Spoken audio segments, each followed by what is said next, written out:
बंदी छोड़ सतगुरु रामपाल जी परमेश्वर जी की जय हो। सत्साई भाई और बहनों, बहुत बड़ी दया परमपिता परमेश्वर सतगुरु रामपाल जी भगवान की, जिनके शुभ आशीर्वाद से आप और हम सभी सत्सेवक भाई बहन साध संगति के माध्यम से ज्ञान को आधार बनाकर निरंतर परमात्मा के सत भक्ति मार्ग में आगे बढ़ रहे हैं। आज के वीडियो की हम शुरुआत करें। आज का वीडियो एक भगत भाई की शंका है। उन्होंने घर पर परमात्मा का बेड भी लगा लिया है, घर पर परमात्मा का दरबार लगा लिया है, साध संगति से जुड़कर ज्ञान को आधार बना लिया है, हर प्रकार की गलतियों से बचने का पूरा प्रयास कर रहे हैं, गुरुदेव भगवान के द्वारा बताई गई प्रत्येक मर्यादा को फॉलो कर रहे हैं। उसके बाद उनकी एक छोटी सी शंका है कि भगत जी, अभी तो मैं अनमैरिड हूँ, मेरी शादी नहीं हुई है और मैं भगवान का बेड लगाने की सोच रहा हूँ एक दूसरे रूम में, जो कि हमारे घर में ही है, यानी एक सेपरेट रूम, अलग से एक कमरा हम भगवान के बेड के लिए जो तैयार कर रहे हैं। और भगत जी, कल को यदि मेरी रमैनी हो गई, कल को यदि मेरी शादी हो गई, तो उसके बाद परमात्मा मेरे घर पर रहेंगे या नहीं रहेंगे? क्योंकि आपने एक वीडियो में कहा था कि जिस घर में सतगुरुदेव भगवान पूर्ण परमात्मा कबीर साहिब जी का बेड लग चुका है, उसके बाद उस घर में रजोगुण का वास नहीं होना चाहिए, पति पत्नी कर्म नहीं होना चाहिए। तो उनको ये शंका उत्पन्न हुई है। परमात्मा इस दास को निमित्त बना रहे हैं ज्ञान आधार से शंका के समाधान के लिए। भाई और बहनों, शंका समाधान के इस कार्यक्रम में हम आगे बढ़े, उससे पहले हम गुरुदेव भगवान की स्तुति करेंगे। बंदी छोड़ सतगुरु रामपाल जी परमेश्वर जी की जय हो। परम पिता परमात्मा, सारी सृष्टि के रचनहार, कुल मालिक, असंख्य ब्रह्मांडों के स्वामी, जगत गुरु, तीनों लोकों में प्रवेश करके सबका पालन पोषण करने वाले राजाधिराज, आत्माधार, नाथों के नाथ, देवों के देव महादेव, सर्वेश्वर महेश्वर, मृत्युंजय, अजरो अमर, आदि अनादि, सनातनी प्रभु, जगत पिता जगदीश्वर, श्री श्री 1008 की उपाधि के वास्तविक अधिकारी, अकाल मूरत, शब्द स्वरूपी राम, वासुदेव, सर्वगतम ब्रह्म, परम पूज्य, प्रथम पूज्य, परम संत, परम पुरुष, परम धनी, परम दयालु, सत्य कबीर, हक्का कबीर, अल्लाह कबीर, अल्लाह अकबर, बाखबर, अल्लाह ताला, जगत के तारणहार, जगत के मुक्तिदाता, जगत के जगन्नाथ, हारे के सहारे, हिंदुओं के राम, मुसलमानों के अल्लाह, सिखों के वाहिगुरु, ईसाइयों के मसीह, दया के सागर दयानिधि, करुणा के सागर करुणानिधि, स्वयंभू परिभू, संकट मोचन, कष्ट हरण, मंगल करण, दुख भंजन, अविगत कबीर, निर्विकार निर्विषम परमात्मा, अलय अलेख सतगुरु, आदि अनादि सतगुरु, असली मर्यादा पुरुषोत्तम, असली राम, असली कृष्ण, असली घनश्याम, असली मुरारी, राजाओं के राजा, महाराजाओं के महाराजा, शहंशाहों के शहंशाह, सम्राटों के सम्राट, भगवानों के भगवान, अल्लाहों के अल्लाह, प्रभुओं के प्रभु, मसीहाओं के मसीह, सच्चे वाहिगुरु, बाबाओं के बाबा, पीरों के पीर, सांवरसा सेठ, सेठों के सेठ, जगत सेठ, सर्वगुण संपन्न, अनंत कोटि कलाओं के स्वामी, अनंत कोटि ब्रह्मांडों के नायक, योगियों में महायोगी, ध्यानियों में महाध्यानी, सिद्धों में परम सिद्ध, ज्ञानियों में ब्रह्म ज्ञानी, तत्व ज्ञानी, महाज्ञानी, सर्वश्रेष्ठ ज्ञानी, युवा कबीर समरथ कबीर, ऐ संवात अमित ओजा, सच्चे रहनुमा करीम अल्लाह, शुभान अल्लाह, दुनिया के अंतिम पैगंबर। 8 सितंबर 1951 से गांव धनाना, जिला सोनीपत, हरियाणा, भारतवर्ष की पावन भूमि पे प्रकट रियल कल की भगवान, ब्रह्मा विष्णु महेश के दादाजी कबीर परमेश्वर, संत शिरोमणि सतगुरु रामपाल जी परमेश्वर जी के चरण कमल में साध संगति से जुड़े हुए देश विदेश से हम सभी सत्सेवक भाई बहनों का पूज्य गुरुदेव भगवान के पावन चरण कमल में अनंत कोटि दंडोत प्रणाम। परमेश्वर हम सबको सद्बुद्धि दे, परमात्मा हम सबको मर्यादा में रखे, परमेश्वर हम सबके भाव अपने चरणों में रखे और इसी प्रकार साथ संगति से जोड़कर निरंतर हमें भक्ति मार्ग पर आगे बढ़ाते रहे। सत्साई भाई और बहनों, भगत जी की शंका आप सभी भगत भाई बहनों ने सुनी है। भगत जी की शंका है कि अभी मैं अनमैरिड हूँ, अभी मेरी रमणी नहीं हुई है, साथ संगति से जुड़ा हुआ हूँ, प्रत्येक नियम मर्यादाओं को फॉलो करता हूँ और घर में अलग से परमात्मा का एक रूम में बेड लगाने की सोच रहा हूँ। मुझे डर इस बात का है कि आपके एक वीडियो में हमने सुना था कि जिस घर में रजोगुण का वास होता है, जिस घर में पति पत्नी ये कर्म होता है, उस घर में हम बेड नहीं लगा सकते, क्योंकि उस जगह पे परमात्मा पूर्ण रूप से स्थापित नहीं होते हैं। तो भगत जी को शंका है कि यदि कल को मेरी रमणी हो गई, मेरे संस्कारवश या माता पिता ने कर दी, जैसे भी है, तो उसके बाद मेरे घर पर परमात्मा विराजमान रहेंगे या नहीं रहेंगे। सत्साई भगत जी, सबसे पहली बात तो ये कि अच्छी आत्माओं की ये पहचान होती है कि अपने आत्म कल्याण के लिए वो हर प्रकार से छोटी बड़ी सावधानी रख कर चलती हैं। और जो व्यक्ति कान बोझ कर पड़ा हुआ है, आंख बंद करके पड़ा हुआ है, जिनको भय नहीं है कि यदि मेरी कोई मर्यादा खंडित हो जाती है और यदि गुरुदेव भगवान मेरे से रुष्ट हो जाते हैं तो कल को मेरा क्या बनेगा, मेरी भक्ति पूर्ण होगी या नहीं होगी, सफल होगी या नहीं होगी। तो ये बहुत अच्छी बात है कि आप जी मर्यादाओं को लेकर इतने जागरूक हैं, आप इतने सजग हैं। फालतू की शंकाएं भी नहीं करनी चाहिए, छोटी छोटी शंकाओं को लेकर भी एक दूसरे भगत भाई बहनों को परेशान नहीं करना चाहिए, क्योंकि परमात्मा ने हमें जो अनमोल तत्व ज्ञान दिया है, दुनिया का सर्वश्रेष्ठ जो ज्ञान दिया है, इस ज्ञान के सहारे तो हम दुनिया की बड़ी से बड़ी शंका का समाधान खुद ही निकाल सकते हैं। इसलिए यदि छोटी छोटी शंकाओं का आप स्वयं समाधान कर सकते हैं तो परमेश्वर को दंडवत करके, मालिक से प्रार्थना करके, परमात्मा से बुद्धि की भीख मांगते हुए हमने स्वयं भी थोड़ा गुरुदेव के सत्संगों पर चिंतन मनन करना चाहिए, विचार करना चाहिए, मंथन करना चाहिए। एक बार हम इस प्रोसीजर को शुरू तो करें। गुरुदेव भगवान हमारे साथ हैं, परमात्मा आशीर्वाद देते हैं, परमेश्वर हमें सद्बुद्धि देते हैं, हम उन शंकाओं का समाधान खोज लेते हैं। बाकी जिस दिन हम ज्यादा से ज्यादा गुरुदेव भगवान के सत्संग सुनने लग जाएंगे, और सत्संग सुनने की एक प्रोसीजर है, एक विधि है परमात्मा की। गीता जी अध्याय 4 श्लोक नंबर 34 में ये ब्रह्म काल की तरह श्री कृष्ण जी के शरीर में प्रवेश करके अर्जुन को कह रहा है, जब उसने कहा कि भाई अगर तुझे पूर्ण मोक्ष चाहिए तो किसी तत्वदर्शी संत की शरण में चला जा। और उसके बाद अर्जुन ने पूछा कि भगवान वो तत्वदर्शी संत कौन है, कैसा है, कहाँ मिलेगा, कैसे मुझे उनसे ज्ञान प्राप्त होगा। तो ब्रह्म ने कहा कि गीता जी अध्याय 4 श्लोक नंबर 34 में कि अगर तुझे पूर्ण अध्यात्म की जानकारी चाहिए, सदा सदा के लिए जन्म मरण से मुक्ति चाहिए, उसके लिए तुझे तत्वदर्शी संत की खोज करनी पड़ेगी। उस तत्वदर्शी संत की शरण में जाकर सबसे पहले क्या करना है, निष्कपट होकर दंडवत प्रणाम कर।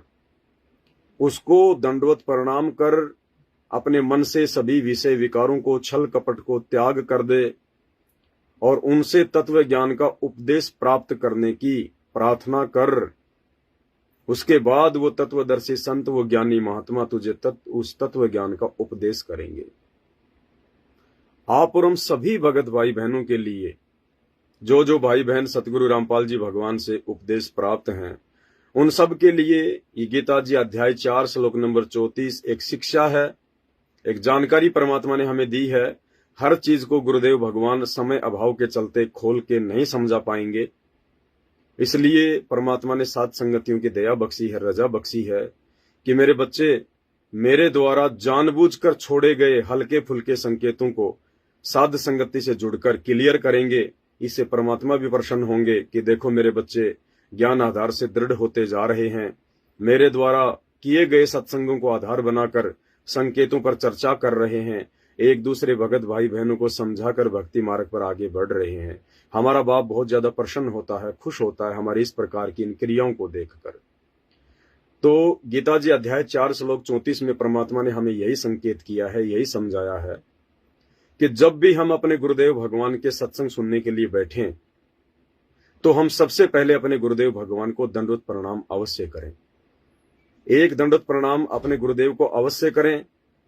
दंडवत प्रणाम की वही प्रोसीजर है, जो भी आपको मंत्र मिला हुआ है, प्रथम मंत्र या दूसरा मंत्र, वो आपने एक जाप करना है, उसके बाद खुली आंखों से गुरुदेव का दर्शन करना है।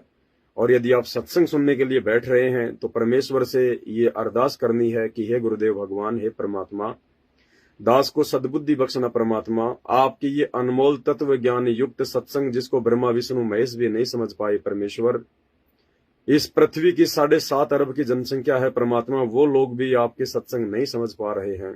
हे गुरुदेव, इस दास के ऊपर दया बख्शना परमात्मा, आपके ये कोड वर्ड रहस्य युक्त सत्संग आपके दास को समझ में आए। उसके बाद हम गुरुदेव भगवान का सत्संग सुनने के लिए बैठें। भाई और बहनों, यदि आप किसी यात्रा में हैं, आप ट्रेन में हैं, आप बस में हैं, या किसी ऐसी जगह बैठे हुए हैं जहां पे आप जी को सत्संग सुनने की इच्छा हो गई है, आप अपने कान में लीड लगा के सत्संग सुनना शुरू करते हैं या मोबाइल में लगाकर सत्संग सुनना शुरू करते हैं, लेकिन किसी कारणवश आप जी परमात्मा को वहां पर दंडवत नहीं कर पा रहे हैं, तो परमेश्वर के ज्ञान आधार से सत्संग सुनने से पहले आप परमात्मा को मानसिक दंडवत प्रणाम अवश्य करें। यदि आप गाड़ी चला रहे हैं, किसी ट्रेन में हैं, किसी बस में हैं, समय ज्यादा लंबा है और आपने सत्संग सुनना है, तो मोबाइल में ईयरफोन लगाने से पहले या मोबाइल से सत्संग शुरू करने से पहले गुरुदेव भगवान को आप जी मन ही मन में मानसिक दंडवत प्रणाम करें। जैसे हम लोग अपने घर पर रोजाना दंडवत प्रणाम करते हैं, ऐसे ही आप जी मानसिक तौर पर दंडवत प्रणाम करें। अपने मन में ऐसा सोचें कि जैसे सामने परमात्मा का दरबार है और मैं गुरुदेव को दंडवत करने के लिए घुटने टेक कर बैठा हुआ हूं, परमात्मा का मंत्र जाप कर रहा हूं और परमात्मा से सत्संग सुनकर सद्बुद्धि प्राप्त करने की अरदास कर रहा हूं। और उसके बाद फिर आप जी परमात्मा का सत्संग सुनना शुरू करें। तो कहते हैं ये भक्ति जो है मन कर्म वचन की है, मन कर्म वचन की। चाहे आप जी शरीर से दंडवत प्रणाम करें या विशेष परिस्थितियों में आप जी मानसिक दंडवत प्रणाम करें, लाभ परमात्मा ने समान रूप से ही बताया है। तो इस प्रकार से हम परमात्मा के सत्संगों के संकेतों को समझें। भाई और बहनों, हमने तो खाली गीता जी अध्याय 4 श्लोक नंबर 34 ये सुनकर ही छोड़ दिया कि वो तो अर्जुन को उपदेश देने की बात कह रहे हैं, लेकिन भाई और बहनों, परमात्मा जब सत्संग करते हैं तो सबके लिए करते हैं, पूरे विश्व के लिए करते हैं। और जिन आत्माओं की जितनी बुद्धि होती है उसी हिसाब से आत्माएं अपने गुरुदेव के सत्संग का अर्थ निकाल लेती हैं, मतलब निकाल लेती हैं। तो हमने बहुत सोच समझकर इस ज्ञान मार्ग पर ज्ञान को आधार बनाकर ही आगे बढ़ना है। तो भाई और बहनों, अब हम अपने भगत भाई बहन की शंकाओं पे चलते हैं। तो भगत जी ने जो शंका व्यक्त की है उस आधार से ज्ञान आधार यही कहता है कि यदि हमने परमात्मा की प्राप्ति करनी है, और परमात्मा की प्राप्ति क्या होती है? परमात्मा की प्राप्ति मात्र यही नहीं है कि आपको परमात्मा की जानकारी हो गई है, आपको गुरुदेव भगवान से नाम उपदेश प्राप्त हो गया है, आप गुरुदेव भगवान के सत्संग सुनने लग गए हैं, आपको पता चल गया है कि मेरे गुरु ही परमात्मा है, मेरे गुरुदेव ही भगवान हैं, सतगुरु रामपाल जी खुद ही कबीर परमात्मा हैं, अल्लाह हैं, ईश्वर हैं, और आप उनसे मिलते भी हैं, आप उनके साथ में भी रहे हैं, लेकिन इतने मात्र से परमात्मा की प्राप्ति नहीं हो जाती है। भक्ति मार्ग में गुरुदेव भगवान ने बताया कि परमात्मा की प्राप्ति का मतलब होता है सतलोक की प्राप्ति, उस पूर्ण पद की प्राप्ति, पूर्ण मोक्ष की प्राप्ति, जिस दिन हम इस काललोक से मोक्ष प्राप्त करके सतलोक में पहुंच जाएंगे, उस दिन असल में हमें परमात्मा की प्राप्ति होगी, जबकि परमात्मा तो आज भी संत रामपाल जी के रूप में धरती पर ही प्रकट हैं। और उस परमात्मा की प्राप्ति का सबसे मुख्य जो नाम है, जो शब्द है, वो है सार नाम। आप उसको सार शब्द कह दीजिए, सार नाम कह दीजिए, बात एक ही है। जब तक हमें वो सार शब्द नहीं मिलेगा, उस शब्द की प्राप्ति नहीं होगी, तब तक भाई और बहनों हम सतलोक नहीं जा सकते। ये परमात्मा की ये कंडीशन है। और सार शब्द की प्राप्ति हमें कब होगी, उसके लिए परमात्मा ने हमें कुछ नियम बताए हैं, कुछ फॉर्मूले बताए हैं। परमात्मा ने कहा है कि कामी क्रोधी लालची इनसे भक्ति ना होए, भक्ति करे कोई सूरमा जाति वर्ण कुल खोए। 6 चीजें हमें परमात्मा ने बताई हैं। देखो, ये जो नित्य नियम है, दोपहर की असुर निकंदन रमैणी है, शाम की संध्या आरती है, ये कोई सामान्य वाणियां नहीं हैं। आदरणीय गरीबदास जी महाराज जी के सदग्रंथ साहिब से, जिसमें 24,000 वाणियां हैं, 3 दिन में जिसका पाठ संपूर्ण होता है, परमात्मा ने उस जंगल में से छांट छांट कर हमारे लिए कुछ एक वाणियां निकाली हैं जड़ी बूटी के रूप में। ये विशेष वाणियां हैं। तीनों समय की आरती में जो वाणियां हैं, आप चाहे तीनों समय की वाणियां पढ़ लो या चाहे सदग्रंथ साहिब को पढ़ लो, एक ही बात है। जैसे परमात्मा कहते हैं कि रामायण के विषय में एक परमात्मा की वाणी है कि रावण मांगण गया चून ताते लंक भई बेरून। आप चाहे पूरी रामायण, जिसका 7 दिन में पाठ होता है, आप चाहे पूरी रामायण पढ़ लो 7 दिन का समय देकर, या चाहे इस वाणी को पढ़ लो, बराबर बात है।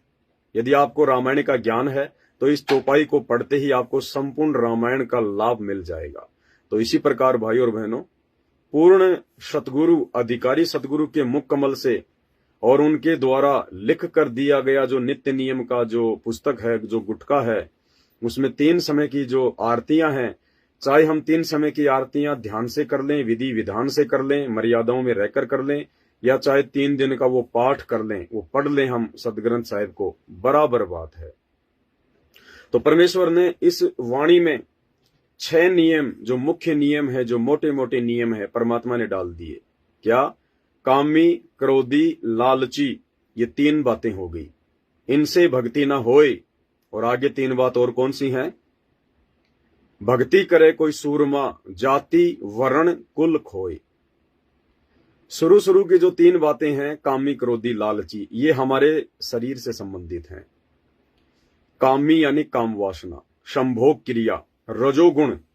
जब तक भगत के अंदर काम वासना है, जब तक भगत रजोगुण के अंदर लिप्त है, जब तक भगत इस विषय विकार से दूर नहीं है, तब तक हम परमात्मा की प्राप्ति नहीं कर सकते।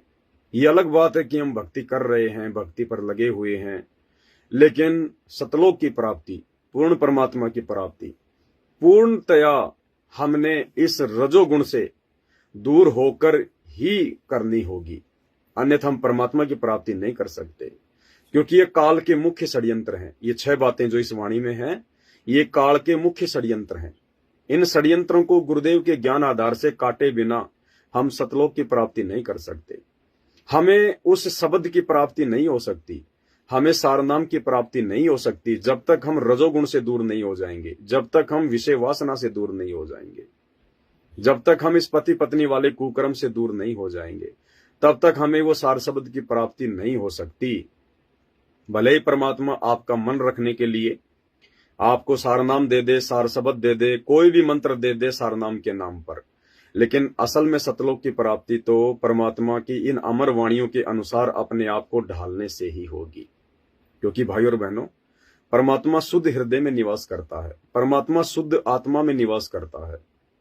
परमेश्वर गंदी जगह पर निवास नहीं करता है। सोचने समझने की बात है, कॉमन सेंस की बात है। हम कुत्ते को सबसे ज्यादा गंदा समझते हैं। कुत्ता शब्द एक ऐसा शब्द है जो गुस्से के समय, जो क्रोध के समय या लड़ाई झगड़े के समय सामने वाले को संबोधित किया जाता है। कुत्ता यानी एक गाली है, किसी व्यक्ति को नीचा दिखाने के लिए कुत्ते शब्द का यूज किया जाता है। तो भाई और बहनों, वो जो कुत्ता है, हकीकत में रियल लाइफ में वो कुत्ता भी गंदी जगह पर बैठना पसंद नहीं करता है। यानी वो गंदे से गंदा जानवर भी गंदी जगह पर बैठना पसंद नहीं करता है।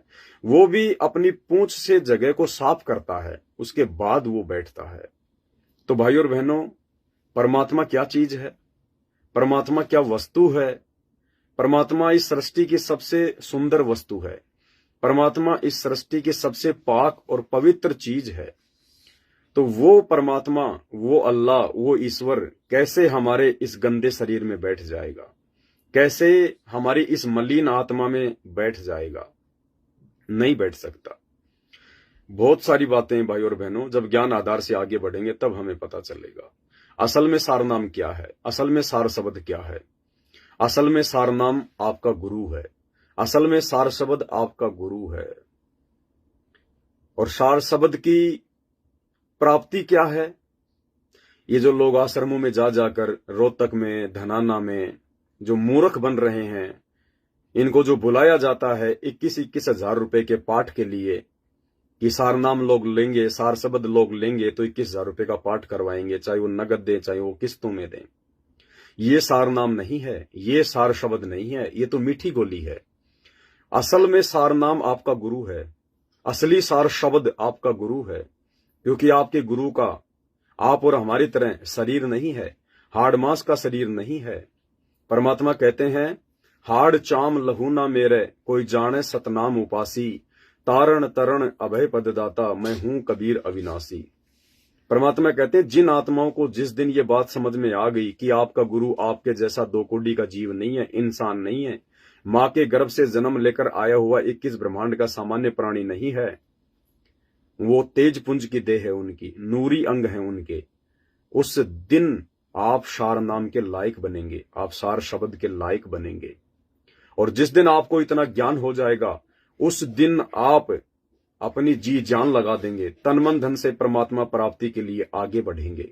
आप विषय विकारों से दूर हो जाएंगे, संभोग क्रिया से दूर हो जाएंगे। और जिस दिन आप संभोग क्रिया से दूर हो जाओगे, आप लोभ लालच से दूर हो जाओगे। कामी क्रोधी लालची, लालच यानी अपना स्वार्थ जो है वो काल के जीवों का जो है वो गुण है। तो जिस दिन हम अपने स्वार्थों से दूर हो जाएंगे, लोगों को ठगना जो है बंद कर देंगे, लोगों को धोखा देना बंद कर देंगे, चंद पैसों के लिए रिश्वत लेना, मिलावट करना, झूठ बोलना, ठगी करना बंद कर देंगे। और क्रोध, जिस दिन हम लोग छोटी छोटी बातों पे गुस्सा करना बंद कर देंगे, लड़ाई झगड़े करना बंद कर देंगे, हमारे अंदर भी जो है वो क्रोध उत्पन्न नहीं होगा। सामने वाला कोई हमें भगत है या जगत है, बुरा भला कह रहा है, गालियां दे रहा है या मारपीट भी कर रहा है या हमारे गुरुदेव के बारे में कुछ बोल रहा है, तो ज्ञान आधार से यदि हमारे अंदर उसके प्रति कोई द्वेष उत्पन्न नहीं हो रहा है, हमारे अंदर कोई बदले की भावना उत्पन्न नहीं हो रही है, जरा सा भी क्रोध या गुस्सा हमारे अंदर पैदा नहीं हो रहा है, उस दिन ये सतगुरु, उस दिन ये परमात्मा, ये अल्लाहु अकबर हमारे हृदय में बैठेगा। हमारे हृदय में बैठ जाएगा ये परमात्मा, हमारे मन मंदिर में बैठ जाएगा ये परमात्मा, हमारे शरीर में बैठ जाएगा सतगुरु। और कहते हैं, जिस दिन ये सतगुरु हमारे घट में बैठ गया, घट ही में गंगा, घट ही में जमुना, घट ही में है जो है, घट ही में गंगा, घट ही में यमुना, घट ही में है जगदीश, सतगुरु तारेंगे।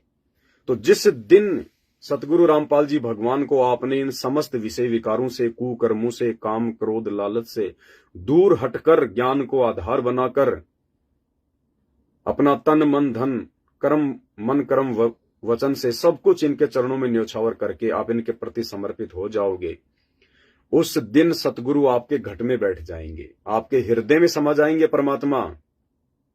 और उस दिन समझ लेना आपको असली सार नाम मिल गया, आपको असली सार शब्द मिल गया। उस दिन समझ लेना कि आपका पूर्ण मोक्ष हो चुका है, आपको जीवित ही मुक्ति प्राप्त हो चुकी है।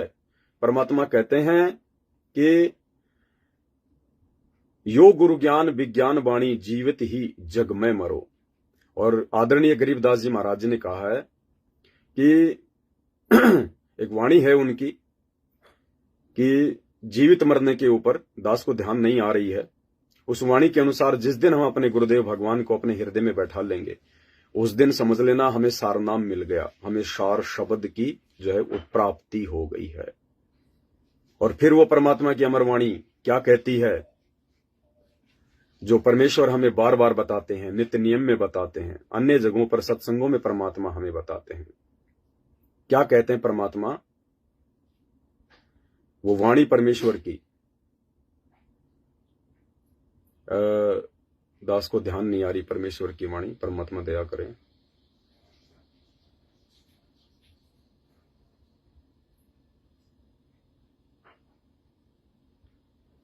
एक वाणी है जिसमें परमात्मा कहते हैं,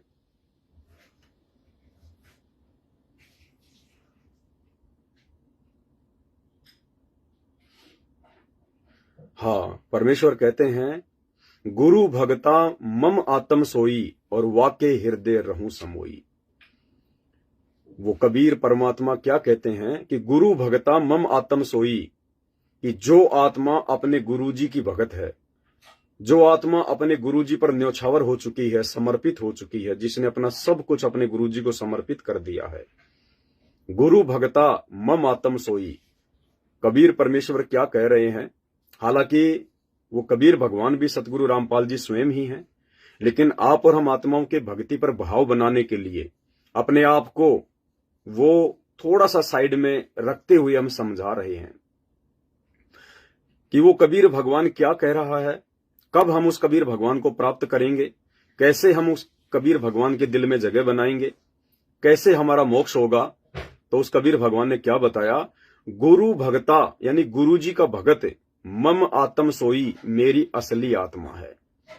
कबीर भगवान कह रहे हैं कि जब आपको कोई सतगुरु, पूर्ण सतगुरु, तत्वदर्शी संत धरती पर आकर ज्ञान दे, तत्व ज्ञान दे और आपकी समझ में आ जाए, और यदि जिस दिन तुम उस गुरु के पक्के भगत बन जाओगे और जिस दिन वो गुरु देख लेगा कि ये मेरे ऊपर समर्पित हैं, तन मन धन से, समस्त विषय विकारों से दूर हो चुके हैं, उस दिन वो गुरु आपके हृदय में बैठ जाएगा।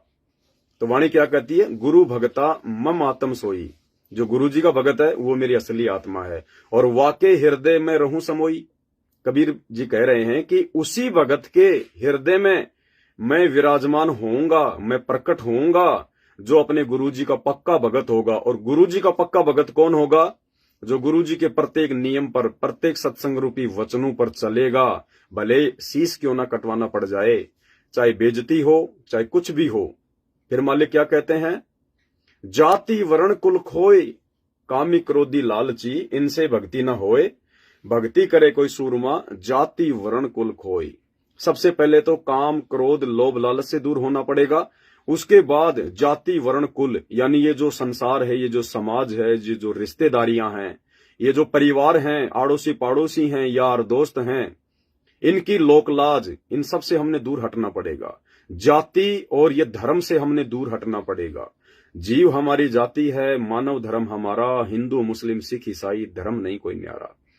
हमने ना अपने आप को हिंदू समझना है, ना किसी मुस्लिम भगत ने मुसलमान समझना है, ना जैनी समझना है, ना सिख समझना है, ना ही कोई जो है ईसाई समझना है। हमने अपनी औकात के अनुसार अपने आप को एक जीव समझना है कि हम केवल जीव हैं, और जीव की कोई औकात नहीं है। कब एक्सीडेंट हो जाए, कब पैर टूट जाए, कब हाथ टूट जाए, कब आंख फूट जाए, कब वो बीमार हो जाए, कब कोई प्राकृतिक आपदा में मर जाए, कब भूकंप आ जाए, मकान के नीचे दब जाए, कब चलता चलता गिर जाए, कब ऊपर से पंखा गिर जाए, कब कोई पीछे से उसके ऊपर वार कर दे, कब कोई उसको जानवर काट ले। जीव की कोई औकात नहीं है। पानी का बुलबुला है, पानी का बुलबुला, मिट्टी का घड़ा है, मिट्टी का घड़ा। तो मालिक कहते हैं कि हमने जाति और धर्म के चक्कर में नहीं पड़ना। ये परमेश्वर के द्वारा बनाई गई नहीं है, ये मानव निर्मित है हमें फंसाने के लिए। तो कहते हैं ज्ञान को आधार बनाकर जाति वर्ण, वर्ण यानी मैं, जैसे कोई कहता है कि मैं ब्राह्मण हूं, कोई कहता है कि मैं जाट हूं, कोई कहता है मैं क्षत्रिय हूं, कोई कहता है मैं श्री कृष्ण जी का वंशज यादव हूं। तो कहते हैं हमने इस वर्ण व्यवस्था के चक्कर में नहीं पड़ना बिल्कुल भी, कि श्री कृष्ण जी तो हमारे गोत्र में आए थे, परशुराम जी तो ब्राह्मण थे, फलाना महापुरुष तो जो है वो इस जाति से था, इस वर्ण में था। कहते हैं हमने इस जाति वर्ण के चक्कर में नहीं पड़ना। जात वर्ण कुल, कुल क्या होता है? अपना परिवार, समाज, रिश्तेदारियां। मैं इस भक्ति पर लग गया, मैंने सारे नियम मर्यादा निभाने फॉलो कर दिए हैं, मैंने ब्याह शादी में जाना छोड़ दिया, बच्चों का अपना जन्मदिन मनाना छोड़ दिया हैं, लेना देना छोड़ दिया, फालतू के लोगों के पास उठना बैठना मैंने बंद कर दिया, फालतू का खाना पीना मैंने बंद कर दिया, तो वो कुल परिवार के लोग वो हमारे को दबाएंगे, हमारे को ताने मारेंगे, व्यंग कसेंगे, तरह तरह की बातें करेंगे, हमारे को डगमग करने का प्रयास करेंगे, हमारे को भक्ति से नीचे गिराने का प्रयास करेंगे काल प्रेरणा से, क्योंकि ये काल करवाएगा फिर। तो भाई और बहनों, एक छोटी सी वाणी परमात्मा की जिसको हम रोज पढ़ते हैं, लेकिन इस वाणी को यदि खोलने बैठ जाएं तो इसमें इतना गहरा सार है कि कामी क्रोधी लालची इनसे भक्ति न होए, और भक्ति करे कोई सूरमा जाति वर्ण कुल खोए। उस आत्मा को परमात्मा ने फिर सूरमा बताया। सूरमा परमात्मा कहते हैं लख भर सूरा जूझ ही लख भर सावंत दे, और लख भर यति जहान में तब सतगुरु शरण आ ले। ऐसी आत्माओं को तो सतगुरु मात्र अपनी शरण में लेता है। लख भर सूरा जूझ ही, लाखों बार हमने सूरवीरों के जन्म प्राप्त किए हैं। हनुमान जी को परमात्मा ने सूरवीर बताया है। आप और हम भाई बहन जो आज सतगुरु रामपाल जी भगवान की शरण में हैं, तो हम ऐसे ही उनके शरण में नहीं आ गए। हमने इससे पहले क्या क्या बनना पड़ा है, कैसी कैसी कुर्बानियां हमने देनी पड़ी हैं, तब कहीं जाके सतगुरु की शरण प्राप्त होती है। भक्ति तो आगे की बात है, मोक्ष तो आगे की बात है। ये शुरुआती कंडीशन है कि सतगुरु की शरण किन आत्माओं को प्राप्त होती है। लाखों बार जिसने हनुमान जी जैसे जन्म जो है वो प्राप्त कर लिए हों, हनुमान जी जैसा सूरवीर रहा हो, लख भर सूरा जूझ ही लख भर सावंत दे। सावंत दे व्यक्ति परमात्मा ने बताया जिसके दोनों हाथ या एक हाथ उसके घुटने से नीचे तक हो, वो सावंत दे होता है। वो विशेष पुण्यकर्मी आत्मा होती है। उन आत्माओं के साथ परमात्मा जो है वो पल पल रहता है। तो लाखों जन्म हमने इस प्रकार की आत्माओं के भी भोग लिए हैं। लख भर सूरा जूझ ही लख भर सावंत दे, लख भर यति जहान में। यति परमात्मा ने लक्ष्मण जी को बताया, जिन्होंने अपनी पत्नी के अलावा कभी सीता जी की तरफ भी आंख उठा के नहीं देखा, उसको कहते हैं यति पुरुष। तो लख भर सूरा जूझ ही लख भर सावंत दे, लख भर यति जहान में तब सतगुरु शरणा ले। और परमात्मा ने और क्या बताया, गोरख से ज्ञानी घनी और सुखदेव यति जहान, और सीता सी भव भारिया पर संत दूर अस्तान। इतनी मुश्किलों के बाद, इतने युग युगांतरों के बाद, इतने बलिदान और कुर्बानियों के बाद हमें इस पूर्ण परमात्मा, पूर्ण सतगुरु, तत्वदर्शी संत, बाखबर, अल्लाहु अकबर सतगुरु रामपाल जी भगवान की आज शरण प्राप्त हुई है कलयुग की पिछली पीढ़ी में। अब कौन मूर्ख होगा जो इस अनमोल समय को बर्बाद कर देगा रजोगुण के चक्कर में पड़कर, विषय वासनाओं के चक्कर में पड़कर, जो स्थायी भी नहीं है, थोड़े समय की हैं। 50 साल की उम्र के बाद तो वैसे भी छूट जाती हैं, शरीर निढाल हो जाता है, बच्चे बड़े हो जाते हैं, उसके बाद तो वैसे भी छूटेगी। तो क्यों ना हम इसको पहले से ज्ञान आधार से छोड़ दें। गुरुदेव से रो रो के प्रार्थना कर करके हम इस विषय विकार को त्यागें। अरे मजबूरी में तो सब छोड़ेंगे, मजबूरी में तो सबको छोड़ना पड़ेगा। ज्ञान आधारी आत्मा वो होती है जो ज्ञान को आधार बना के समय रहते समझ जाए। कहते हैं मुसीबत में तो हर कोई गधे को बाप बना लेता है, लेकिन समझदार व्यक्ति वो होता है जो मुसीबत आने से पहले समझ जाए। तो भाई और बहनों, हमने इन सभी प्रकार के विषय विकारों से दूर होकर ही इस भक्ति मार्ग में आगे बढ़ना है, और उसी समय ये गुरुदेव भगवान हमारे हृदय में समाएगा, हमारे मन मंदिर में समाएगा। और उसके बाद यदि हमने जरा भी गलती कर दी, वो गंदगी यदि मैंने वापस अपने मन मंदिर में फेंक दी, अपने मन को, अपनी आत्मा को दूषित कर दिया, मैला कर दिया, विषय वासना के चक्कर में पड़ के, काम क्रोध के चक्कर में पड़ के, लोक लाज में पड़कर, तो ये परमात्मा का ऑटोमेटिक सिस्टम है, ये तुरंत वहां से दूर हट जाएगा। ऑटोमेटिक सिस्टम है, जैसे बैटरी और इन्वर्टर का होता है। लाइट गई, ऑटोमेटिक इन्वर्टर अपना काम करना शुरू करेगा, ऑटोमेटिक। उसकी यही खासियत होती है, आपको ऑन करने की जरूरत नहीं है, उसका ऑटोमेटिक सिस्टम है। लाइट आ रही है, इन्वर्टर ऑटोमेटिक चार्ज होने लग जाएगा, जैसे लाइट गई ऑटोमेटिक इन्वर्टर आपके सारे काम करेगा। तो इसी प्रकार ये परमात्मा का इस भक्ति मार्ग पर ऑटोमेटिक नियम है। जरा भी गलती करेंगे, कोई भी मर्यादा तोड़ेंगे, तुरंत परमात्मा दूर हो जाएगा। तो भाई और बहनों, अब हम उस भाई की शंका को लेते हैं। ये थोड़ी सी बातें आपको बताना उससे पहले बहुत ही ज्यादा आवश्यक थी, वरना हम लोग समझ नहीं पाते इन चीजों को कि सतगुरु कितनी अनमोल चीज है। सतगुरु कितनी अनमोल चीज है। तो मालिक दया करें, थोड़ा सा मालिक का ये प्रसाद आ गया, जूस राम दास पी लेता है, फिर मालिक की हम चर्चा करेंगे। तब तक आप जी परमात्मा की पाठ प्रकाश की थोड़ी सी वाणियां सुनिएगा। बंसा फूक ही दोनों जल बल छार, गरीब साकट से ती साख क्या, रावण कंसा बोझ, हिरणाकुश और बाली से मारे परकट गोंज। गरीब लघु दीर्घ सब एक हैं, जिनकी साकट जात, दीपक कैसा चांदना लाल लगे जब हाथ। गरीब चतुराई चूल्हे पड़ो, चारों वेद बिटम्बे, साकट सगाना बैठियो, आको लगे न अम्ब।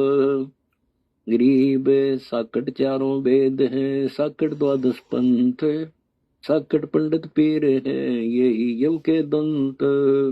गरीब प्रथम तो दस नामी है, सन्यासी भगवान, दारू बकरे खात हैं, निस्वास्त्र सुरापान। गरीब चार संप्रदा देख ले, 52 द्वार हो जाए, और भांग तमाकू खाते हैं, पत्थर कंठ लगाए। गरीब आदि योग को नहीं बूझेगी, सर्प पिटारे गाल, फूंबी नाद बजावेगी, या सकट की चाल।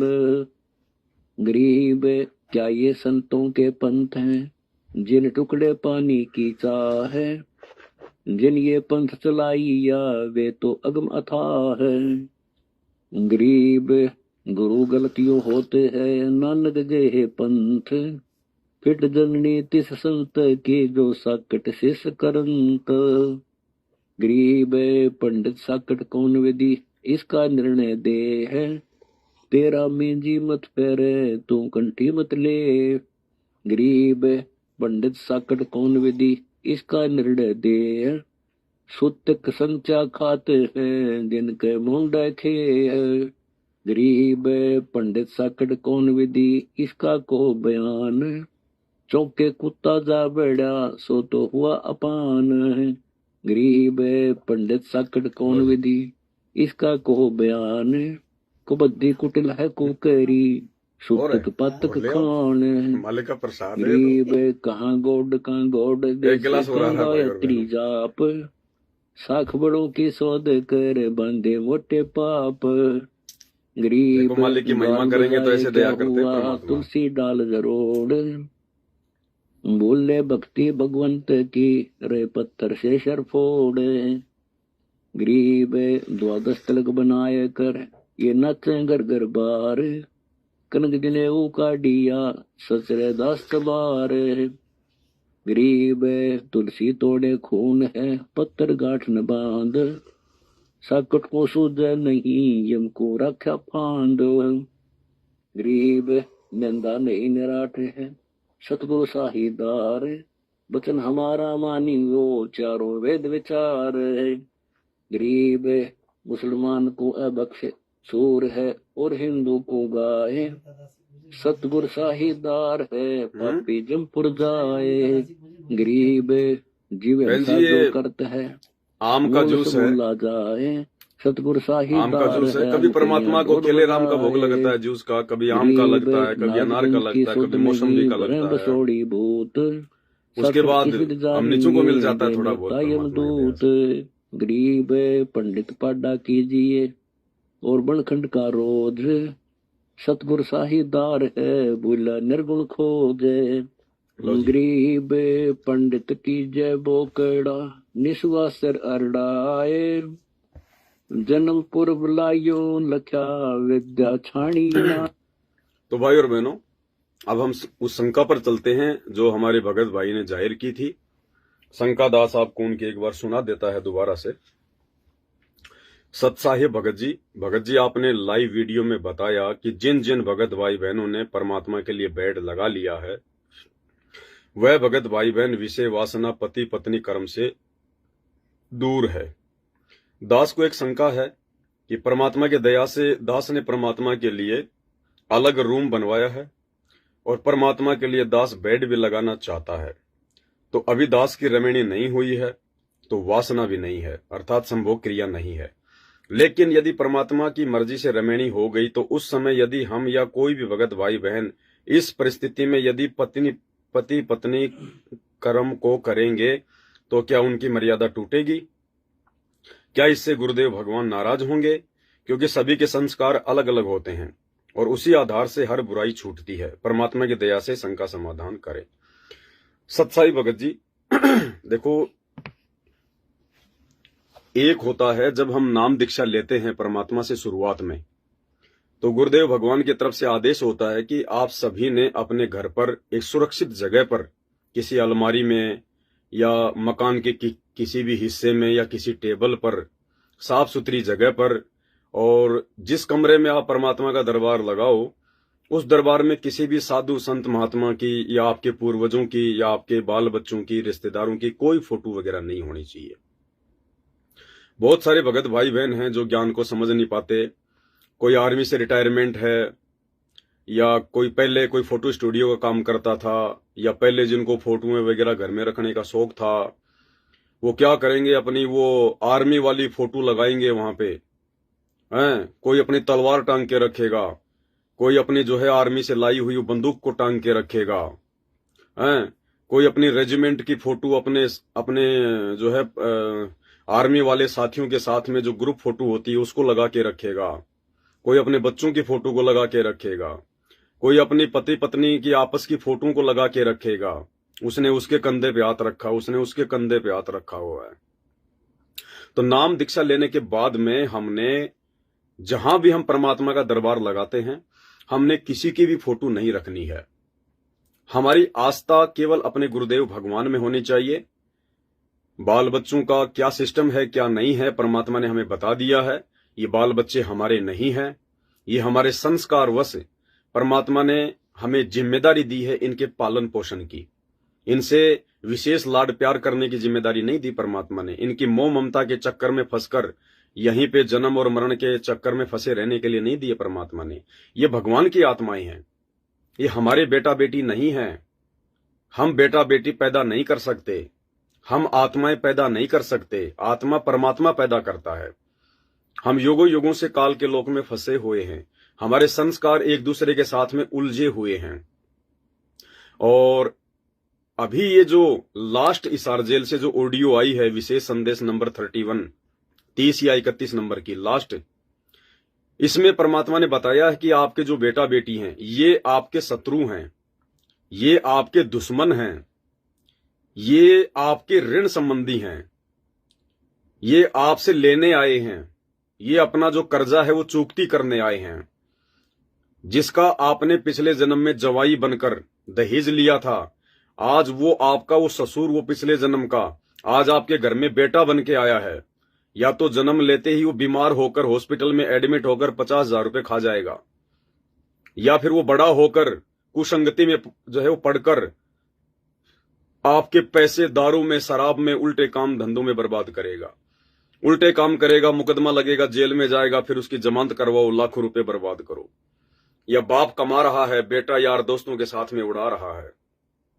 माता पिता भक्ति पर लग गए, बेटा बेटी भक्ति पर नहीं लगते, उल्टे काम करते हैं, माता पिता को भी भक्ति नहीं करने देते।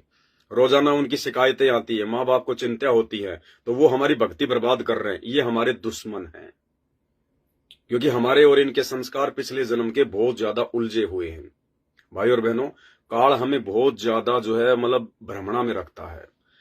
गुरुदेव ने बताया कि बच्चों, आज जो औरत तुम्हारी माँ है, आज जिसको तुम माँ कह रहे हो, जिसका तुम दूध पी रहे हो, जिसको तुम विशेष इज्जत दे रहे हो, जिसके प्रति तुम सौपन में भी कोई गलत विचार अपने मन में नहीं ला सकते, माँ।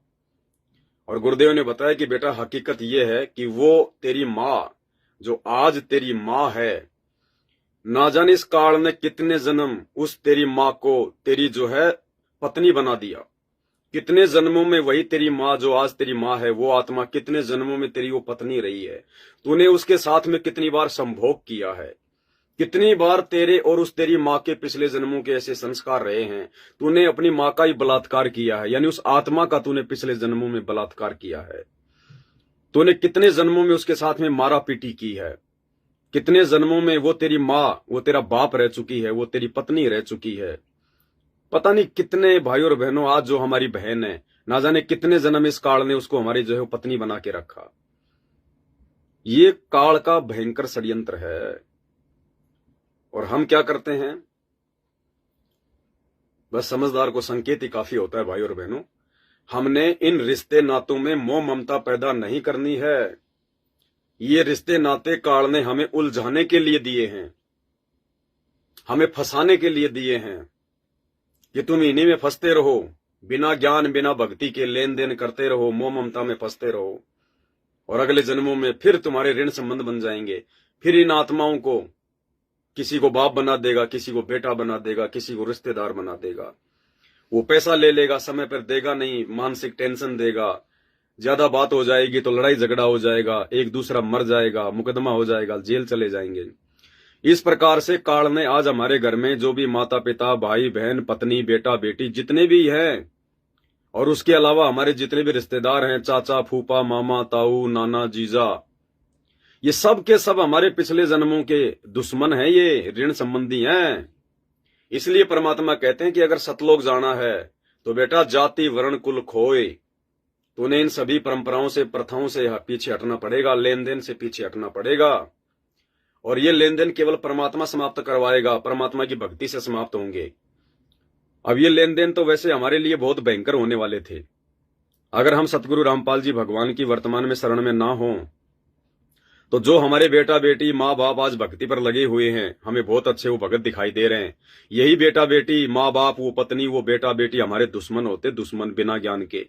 क्योंकि हम भी उल्टे काम करते, दुनियादारी में फंसते रहते, वो भी हमारी देखा देखी वही काम करते। दुनिया वालों की तरह हमारे बेटा बेटी भी बॉयफ्रेंड और जो है वो गर्लफ्रेंड के चक्कर में पड़ जाते हैं, उल्टे सीधे काम करते, किसी होटल में पकड़े जाते, पुलिस उनको थाने ले जाती, फिर उनको छुड़वा के लेके आते, किसी के ऊपर जो है मतलब छेड़खानी का मुकदमा लगता है, फालतू की डिमांड करते, कोई गाड़ी मंगवा लेता, एक्सीडेंट हो जाता, हॉस्पिटल में पड़ा होता। लेकिन सतगुरु रामपाल जी भगवान ने हम पर मेहर करके पूरे परिवार को अपनी शरण में लेकर परमात्मा ने वो बिगड़े हुए संस्कारों को ठीक करना शुरू कर दिया। अन्यथा हम एक दूसरे के दुश्मन थे, शत्रु थे, हमारे जीवन में, हमारे परिवार में सुख शांति हो ही नहीं सकती थी। अब यदि ये ज्ञान हो गया, इस ज्ञान के होने के बाद यदि फिर से हम वही गलतियां करेंगे जो जगत वाले कर रहे हैं, तो फिर हम जानबूझकर ऋण संबंध बना रहे हैं।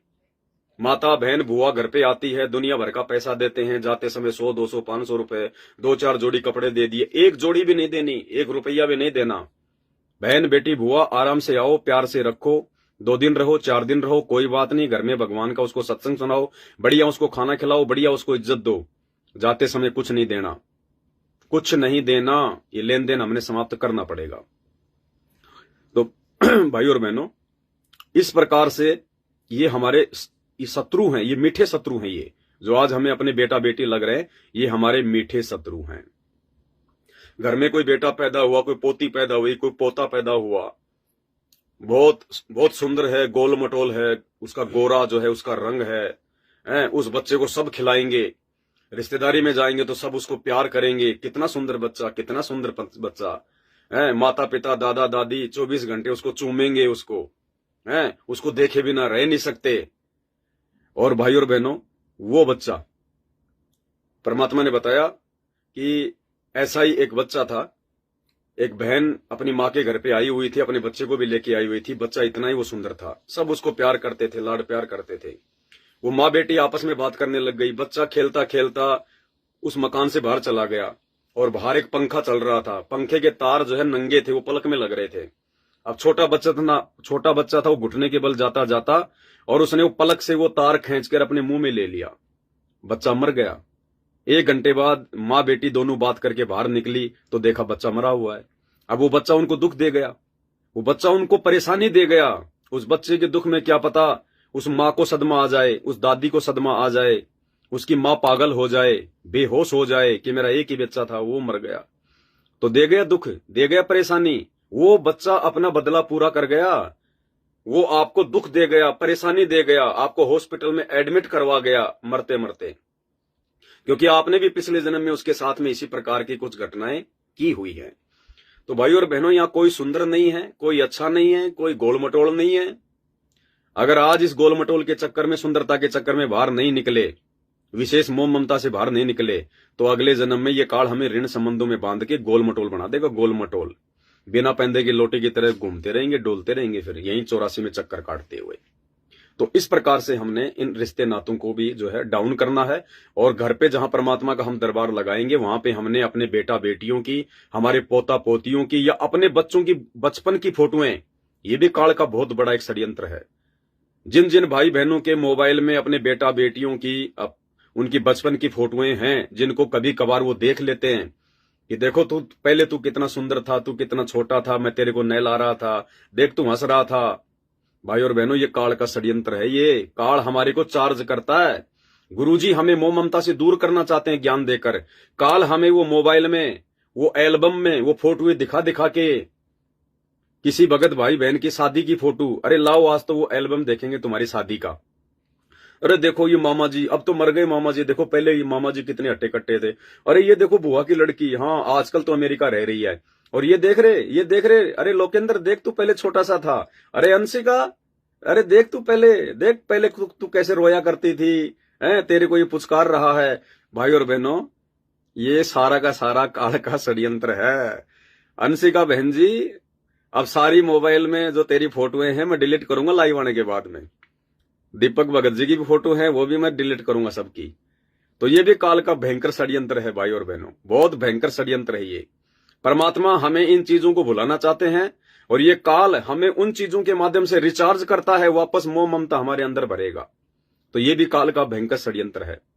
इसलिए जिस भी सत्सेवक भाई बहनों के घरों में उनके शादी विवाह का कोई एल्बम है, कोई डीवीडी है, कोई सीडी है, कोई कैसेट है, उनके ब्याह की, उनकी शादी की, भाई और बहनों आग लगा दो उन फोटोओं को, उस एल्बम को आग लगा दो। यदि आपको परमात्मा प्राप्ति करनी है तो, सतलोक की प्राप्ति करनी है तो, उन बच्चों की फोटोओं को अपने मोबाइल से, अपने घर से फाड़ फाड़ के फेंक दो, आग लगा दो उनको। नहीं तो ये काल ठगेगा। जब तक वो चीज घर में रहेगी, कभी न कभी मोह ममता पैदा करेगा। ये भयंकर जाल है भाई और बहनों, ये अंतिम समय में हमारे को फंसाएगा। गुरुदेव ने बताया, एक समय नानक जी से किसी ने नाम दीक्षा ले ली थी और भक्ति करने लग गया, और उस व्यक्ति का लास्ट का समय आ गया। लास्ट का समय आ गया उसका, तो हुआ क्या कि जब उसका जो लड़का था वो कहने लगा जी कि मेरे बाप का तो मोक्ष हो गया होगा, वो तो आपकी शरण में था, आप तो बहुत बड़े महात्मा है, आप तो पहुंचे हुए साधु संत हैं। तो उसने कहा कि बेटा तेरे बाप का मोक्ष नहीं हुआ है। बोले जी कैसे नहीं हुआ, वो तो बड़ी आसान मौत मरा था। बोला नहीं बेटा, काल चाल खेल गया, दाव खेल गया काल। जी वो कैसे खेल गया, क्या बात हुई? बोला बेटा तेरा बाप जो है जंगल में बाघ बना हुआ है, शेर बना हुआ, शेर बना हुआ वो। बोले जी कैसे? बोला जब तेरा बाप जब मरा था तो तेरे पड़ोस में जो मुसलमानों का जो घर था वहां पे मांस पक रहा था, और तेरा बाप जब मरने वाला था उसके नाक में वो मांस की महक, वो गंध, मांस जब पकता है तो एक विशेष एक महक आती है। इस काल का ही बहुत भयंकर षड्यंत्र है।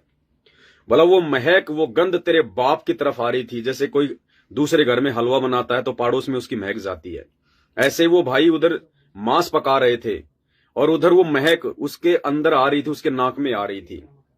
और मरते मरते उस भगत के मन में क्या आ गया, आहा कितनी अच्छी महक आ रही है, कितनी अच्छी महक आ रही है। ये कहते कहते उसका शरीर छूट गया। और परमात्मा कहते हैं जहां आशा तहां बासा होई, मन कर्म वचन सुमरियो सोई। तो नानक जी ने बताया कि बेटा अंतिम समय में काल ने उसको ठग लिया उस महक के माध्यम से। ये उसकी सूक्ष्म चाल होती है। तेरे बाप की जो सुरती थी, जो ध्यान था, अंतिम समय में परमात्मा में होना चाहिए था, नाम सुमरण में होना चाहिए था, सतलोक में होना चाहिए था कि मैं सतलोक जाऊंगा, मेरा समय आ गया, हे भगवान जल्दी से शरीर छुड़वा दो, मैं आपके साथ जहाज में बैठ के मैं सतलोक जाऊंगा, अपने लोक में जाऊंगा। लेकिन उसका ध्यान काल ने उस महक में डाल दिया, जो कि जो है मांस की महक थी। और अगले जन्म में काल ने उसको बाघ बना दिया कि ले बेटा, तेरी इच्छा थी ना, तेरे को महक अच्छी लग रही थी ना, ले अब तू ये कच्चा मांस खा। उसको शेर बना दिया, अब वो कच्चा मांस खा रहा है। तो भाई और बहनों, इस प्रकार ये काल अंतिम समय में हर प्रकार का दाव खेलेगा, चाहे बेटा बेटी का हो, चाहे रिश्तेदारों का हो, चाहे जमीन जायदाद का हो, चाहे अपने शरीर का हो, किसी भी चीज का हो। जहां काल को लगेगा कि इस चीज में अभी भी इसकी आस्था है, वो वही दाव खेलेगा। इसलिए भगवान ने आके खुद यहाँ पे ज्ञान देना पड़ता है, ये सत्संग करने पड़ते हैं, 100 प्रमाण देने पड़ते हैं। जो जो गलतियां हमने आज से पहले की हैं, जिनकी वजह से हमारा मोक्ष नहीं हो पाया भगवान की शरण में आने के बाद भी, उन सभी गलतियों को, वीक पॉइंट को, माइनस पॉइंट को परमात्मा सत्संगों के माध्यम से समझाते हैं। तो भाई और बहनों, अब हमने बिल्कुल भी गलती नहीं करनी है। अपने घर में, अपने दरबार में, कहीं भी हमने कोई भी फोटो किसी भी रिश्तेदार की, साधु संत महात्माओं की, अपने बाल बच्चों की, या जहां भी आप पहले किसी आर्मी में या पुलिस में कहीं भी नौकरी करते थे, आपके उन बड़े बड़े जो है वो जनरल की, वो कर्नल की, आपके कमांडो की और आपकी, कि ये मेरे देखो मेरी जवानी की फोटो, जब मैं फौज में भर्ती हुआ था तो मैं ऐसा लगता था। तो हमने अब वो फोटो वगैरह भाई और बहनों नहीं रखनी अपने घर पे। उनको फाड़ के फेंक दो। किसको दिखाओगे आप? अरे किसको दिखाओगे? लोगों को दिखा दोगे तो कौन सा आपको मेडल देगी दुनिया कि वाह जी वाह, जब तू फौज में लगा तो ऐसा था। अब उन फोटोओं को फाड़ के फेंक दो, उनको कोई काम की नहीं हो। तो इस प्रकार से हमने इस काल के षड्यंत्र को गुरुदेव के ज्ञान आधार से समझना है और परमात्मा से आशीर्वाद ले लेकर, मालिक से प्रार्थना करते हुए हमने इस काल के षड्यंत्र से बचा कर चलना है आगे, परमात्मा के ज्ञान को आधार बना के। तो मालिक की दया से अब भाई की हम शंकाओं का समाधान करते हैं। गुरु भगत जी, सपोज कीजिए, आप सपोज कीजिए हम आश्रम में जाते हैं, गुरुदेव भगवान के सत्संग सुनने के लिए जाते हैं। अगर गुरुजी आश्रम में नहीं है तो हमने आश्रम में नहीं जाना, चाहे कितना बड़ा आश्रम हो, कितनी बड़ी सुविधा हो, चाहे पूरी दुनिया जाती हो, वो जाए तो जाए। भेड़े कुएं में पड़े तो पड़े, हमने नहीं पड़ना। यदि आपका गुरु आश्रम में है तो भगत ने आश्रम में जाना है। अरे हॉस्पिटल में डॉक्टर नहीं है तो मरीज क्या करेगा? हॉस्पिटल जाके धक्के खाएगा। स्कूल में टीचर नहीं है तो बच्चा क्या करेगा? स्कूल में जाके धक्के खाएगा। हमने नहीं जाना वहां पर। तो आश्रम में गुरुजी नहीं है तो हमने उस आश्रम में नहीं जाना है। यदि आश्रम में गुरुदेव भगवान बैठे हैं और यदि आपको आश्रम में जाने का मौका मिले, आपको सहपरिवार आश्रम में जाने का मौका मिले, आप जाओगे। और यदि आपको वहां पे परमात्मा यह कह दे कि बेटा आप यहां सेवा करो 1 महीने, 2 महीने, 6 महीने, साथ में आपकी पत्नी भी है, आपकी वाइफ भी साथ में है, और आपको उस आश्रम में एक मकान दे दिया जाता है कि ये बच्चे यहां पे 2 महीने सेवा करेंगे, 6 महीने सेवा करेंगे, और इनको अलग से एक रूम दे दिया जाए क्योंकि ये पति पत्नी है, इनके बच्चे भी हैं। आपको अलग से एक रूम दे दिया गया, खाने पकाने का सामान दे दिया गया, या सुबह से हम आप जी अपने भंडारे में खाना खाओ। आप 2 महीने उस आश्रम में रहेंगे, सेवा करेंगे, भक्ति भी करेंगे, आरती भी करेंगे, भगत भाई बहनों से भी आप मिलेंगे, और उस आश्रम में आपके गुरुदेव भगवान भी मौजूद हैं। आप मुझे ये बताइए, जितने दिन तक उस आश्रम में आपको रहने का मौका मिलेगा, 1 महीना, 2 महीना, 6 महीना, 1 साल, और आपको पता है कि इस आश्रम में मेरे गुरुदेव भगवान भी बैठे हुए हैं और ये आश्रम है, मेरा घर नहीं है, ये आश्रम है, क्या आप 2 महीने या 6 महीने जब तक रहोगे, क्या तब तक आप जी उस आश्रम में पति पत्नी व्यवहार करोगे? क्या आप जी संभोग क्रिया करोगे? क्या आप अपनी पत्नी के साथ में शारीरिक संबंध उस आश्रम में मनाओगे? आप खुद सोचिए, खुद विचार कीजिए। आपके सवाल का जवाब आपके पास में। करोगे आप? नहीं करोगे। क्यों नहीं करोगे? क्योंकि आपकी आत्मा आपको स्वीकृति नहीं देगी। क्यों नहीं देगी? कि भाई ये तेरा घर नहीं है, ये आश्रम है। आश्रम मतलब दुनिया की सबसे पाक और पवित्र जगह। मक्का और मदीना से भी पाक और पवित्र जगह,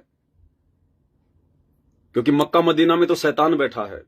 जगन्नाथ, केदारनाथ, बद्रीनाथ, नीलकंठ, हरिद्वार, अयोध्या, मथुरा, बरसाना, द्वारिका, इन सबसे ज्यादा पाक और पवित्र जगह, क्योंकि इन जगहों पर तो जो है वो काल बैठा हुआ है।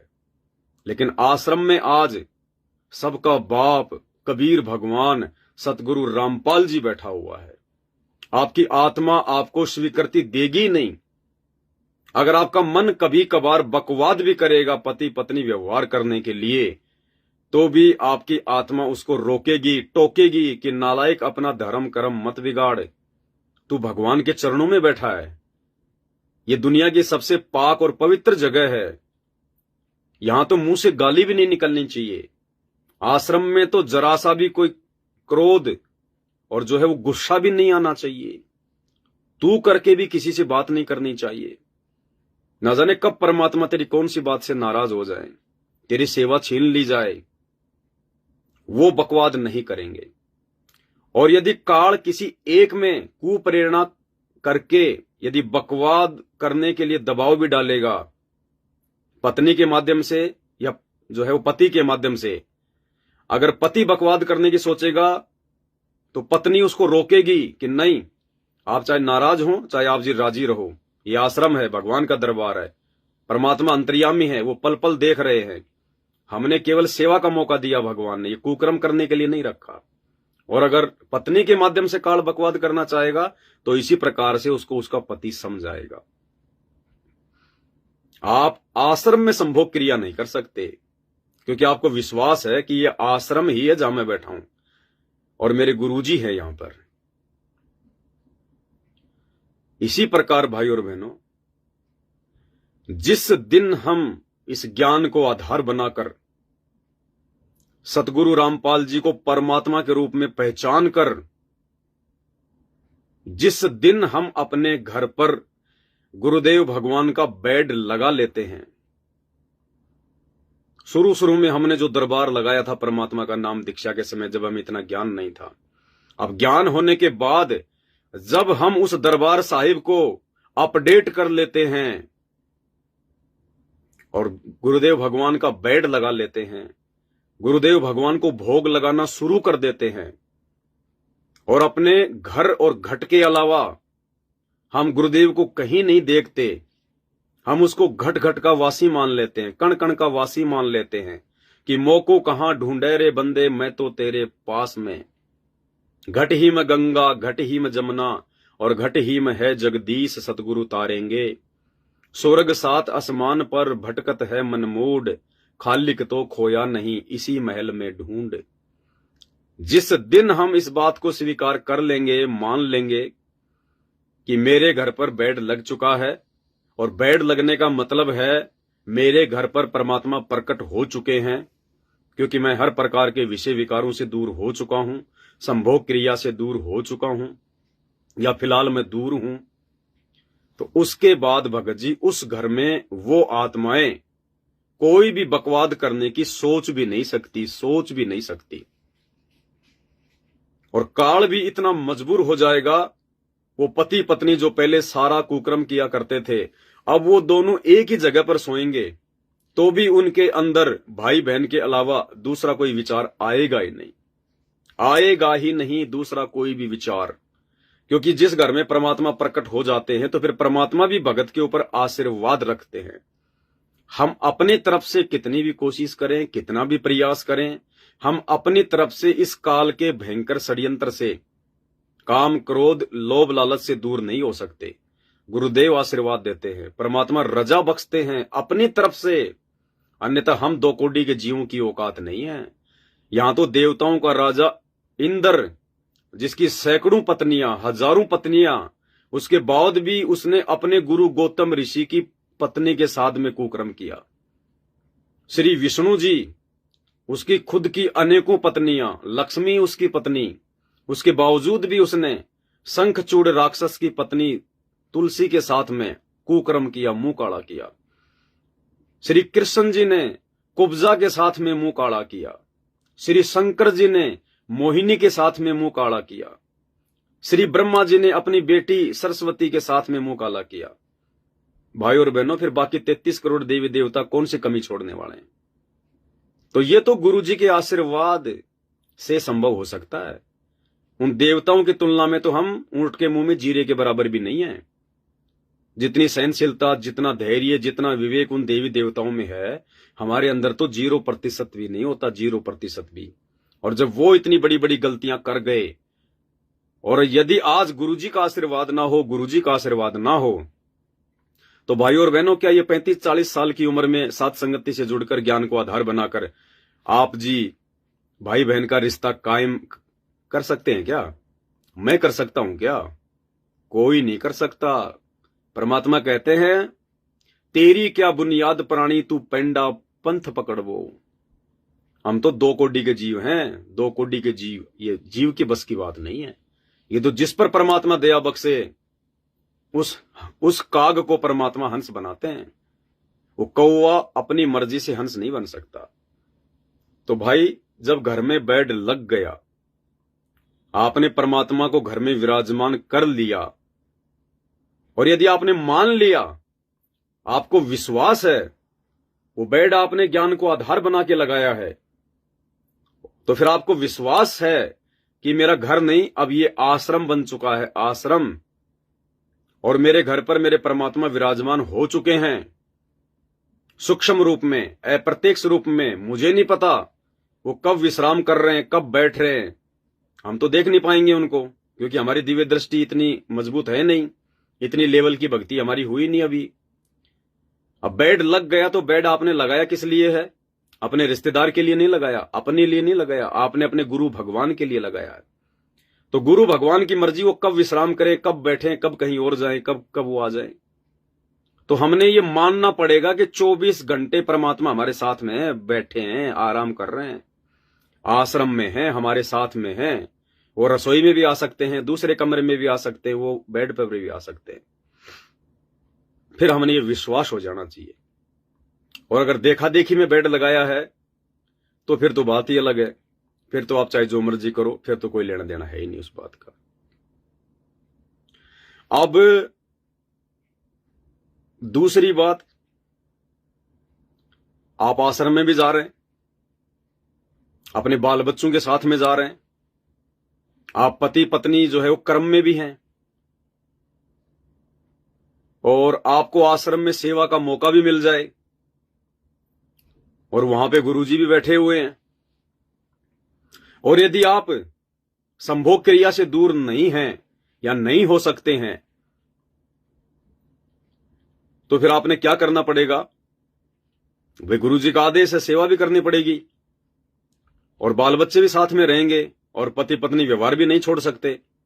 तो आपने क्या करना पड़ेगा? जैसे बहुत सारे भगत भाई बहन किया करते थे बरवाला आश्रम में। उन्होंने आश्रम से 4-5 किलोमीटर दूर जो बरवाला शहर था, वहां उन्होंने किराए पे रूम ले लिया, 2000 में, 4000 में, 5000 में, जैसा भी उनको मिला। उन्होंने एक छोटा सा रूम ले लिया, वहां पे वो रहने लग गए सहपरिवार। सुबह आश्रम में जाते, अपनी सेवा करते, और शाम को अपने कमरे पे वापस आ जाते। और जो भी उनको अपना पति पत्नी जो कर्म जो करना होता था, वो अपने रूम पे करते थे। लेकिन आश्रम में वो बात भी नहीं करते थे आपस में संभोग क्रिया को लेके, कोई अश्लील बातें या कोई जो है वो गंदी बातें, वो नहीं किया करते थे। तो उनकी सेवा भी लग गई, परमात्मा ने भी उनकी बातों का जो है कोई बुरा नहीं माना, वो परमात्मा के दोषी भी नहीं हुए, और बाल बच्चों के साथ में भी हैं। तो इसी प्रकार भाई, यदि आपकी इच्छा है कि मैं अपने घर पर बेड भी लगाऊं, मैं अपने परमात्मा को भी जो है प्रकट करना चाहता हूं, और मैं भक्ति भी करना चाहता हूं, और साथ में मजबूरी है कि मैं ये कर्म भी नहीं छोड़ सकता, तो देखो, उस कर्म के, पति पत्नी वाले उस कर्म के करते रहने के साथ साथ यदि हमने घर पर बेड भी लगा लिया, भगवान को विराजमान भी कर लिया, हमें वो लाभ तो नहीं मिल पाएगा जो लाभ पति पत्नी वाले कुकर्म से दूर रहकर भगवान को घर पर विराजमान करके प्राप्त हो सकता है। लेकिन कुछ हद तक परमात्मा की दया हम पे जो है वो बनी रहेगी। तो उसके लिए हम वही फॉर्मूला अपनाएंगे। उसके लिए हमने आपके घर में मान लीजिए 2 कमरे हैं, 3 कमरे हैं, तो आपने एक कमरा अपने गुरुदेव भगवान को समर्पित करना होगा, दरबार साहिब के लिए, मंदिर के लिए, आश्रम के लिए। और आपने दूसरी जगह पे रहना होगा, यानी उसी मकान में दूसरे कमरे में। आपकी रमेणी हो गई है, आप जी पति पत्नी व्यवहार में हैं, या आप नहीं छोड़ पा रहे हैं वर्तमान में भी, क्योंकि ये तो मालिक की दया से छूटता है, ये कुकर्म वैसे नहीं छूटेगा। जबरदस्ती किसी ने जो है वो करनी भी नहीं है, जबरदस्ती किसी भगत भाई बहन ने जो है वो करनी भी नहीं है। जबरदस्ती करोगे तो महीने 20 दिन तो जोश जोश में आके भगवान की भक्ति करोगे, बेड लगा लोगे, और उसके बाद में जब वो रजोगुण के कीड़े काटने लगेंगे फिर वापस अपना धर्म कर्म जो है अमल की बर्बाद करोगे। तो मालिक से रोवो, परमात्मा से हृदय से रोवो, उनसे प्रार्थना करो कि हे गुरुदेव भगवान, मेरे दूसरे भगत भाई बहन तो आपको घर पे जो है विराजमान करके परमात्मा भक्ति की खुराक को छिक छिक के खा रहे हैं मालिक, और हम परमात्मा पीछे रह रहे हैं। बंदी छोड़, दया करो, मेहर करो परमात्मा, हमें भी इस कुक्रम से दूर करो बंदी छोड़। तो परमात्मा दया बख्शेंगे, फिर आपके अंदर से फिर प्रेरणा जागृत होनी शुरू हो जाएगी। तो यदि आपकी रमेणी नहीं हुई है और आप जी बेड लगाना चाहते हैं, और बीच में यदि आपकी रमेणी हो गई, आपकी शादी हो गई, उसके बाद आपको चिंता है कि फिर क्या मेरे घर पर भगवान रहेंगे या नहीं रहेंगे। देखो, भगवान तो सबके साथ में है। ऐसा नहीं है कि जिसके घर पर बेड लग गया उसी के साथ में परमात्मा रहेगा, उसके साथ में गुरुजी रहेंगे, नहीं। जिसने आज नाम दीक्षा ले ली गुरुदेव भगवान से, और जो पति पत्नी व्यवहार में है, जो शारीरिक जो संबंध भी जो बनाता है, भगवान तो उस व्यक्ति के नाम लेने से पहले उसके घर पे जाके बैठ जाता है। जैसे आश्रम में नाम लिया उसने, वो घर पर नहीं पहुंचा, इससे पहले तो भगवान पहुंच गए वहां, गुरुदेव भगवान उसके घर पे पहुंच जाते हैं, वरना उसके घर वाले उसको भक्ति नहीं करने देंगे, उसके घर में काल भक्ति का माहौल बनने ही नहीं देगा। तो ऐसा नहीं है कि बेड लग गया तो ही परमात्मा हमारे घर पर विराजमान रहेंगे। परमात्मा तो जो बेसिक नियम और मर्यादा जो गुरुदेव भगवान ने हमें बताई है, उनको यदि हम फॉलो भी कर लेंगे तो भी परमात्मा हमारे साथ में है। लेकिन ये जो प्रोसीजर है,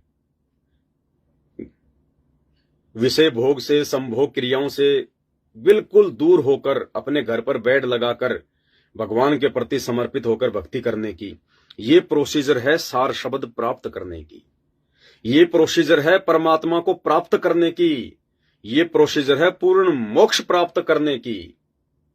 क्योंकि इस क्रिया से दूर हुए बिना आप जी वो शब्द प्राप्त करने के योग्य नहीं बन सकते, चाहे 90 साल के क्यों ना हो जाओ आप। तो जिस दिन आपको पूर्ण परमात्मा की प्राप्ति करनी हो, आपका लगन, आपकी सुरती इस बात को लेकर जिस दिन दृढ़ हो जाएगी कि मुझे तो सतलोक जाना है, असंख्य जन्म हो गए मेरे को ये कुत्ता कर्म करते हुए, हमारे से तो कुत्ता अच्छा है जो कम से कम साल भर में 1 महीने ही विषय वासनाओं में रहता है। परमात्मा कहते हैं कि कबीर कुत्ता रुत में दिन 30 रह उजास। जो कुत्ता होता है वो साल भर में केवल 30 दिन ही रजोगुण में जो है वो लिप्त रहता है। कबीर कुत्ता रुत में दिन 30 रह उजास, और कामी नर कुत्ता सही 6 ऋतु 12 मास। और ये इंसान, ये तो उस कुत्ते से भी नीचे गिरे हुए हैं जो 6 ऋतु 12 मास, जो 12 के 12 महीने इस रजोगुण में ही लिप्त रहते हैं। तो भाई और बहनों, ये विकार स्पेशली हमारे ऊपर काल ने थोप दिए हैं कि हम भक्ति ना कर लें, आत्मा को शुद्ध ना कर लें। और मालिक ने बताया कि जितना ज्यादा हम अपने शरीर से मेटेरियल को बाहर निकालेंगे रजोगुण में पड़कर, उतना ही ज्यादा हम इस काल के जो है ऋणी बनते चले जाएंगे, हम इस काल के कर्जदार होते चले जाएंगे। अरे एक तरफ तो हम ब्रह्मा और शांतरी जी का नाम जाप करते हैं, जो प्रथम मंत्र हमें गुरुदेव देते हैं, एक तरफ तो हम जो है ब्रह्मा और शांतरी का नाम जाप करते हैं, और दूसरी तरफ हम जी रजोगुण में पड़कर ब्रह्मा शांतरी का वो कर्जा अपने ऊपर चढ़ा रहे हैं। क्योंकि जब हम संभोग क्रिया करते हैं तो जो मेटेरियल हमारे शरीर से जो बाहर निकलता है, उसके निकलने से जो है परमात्मा कहते हैं कि असंख्य जीव मरते हैं, असंख्य जीव।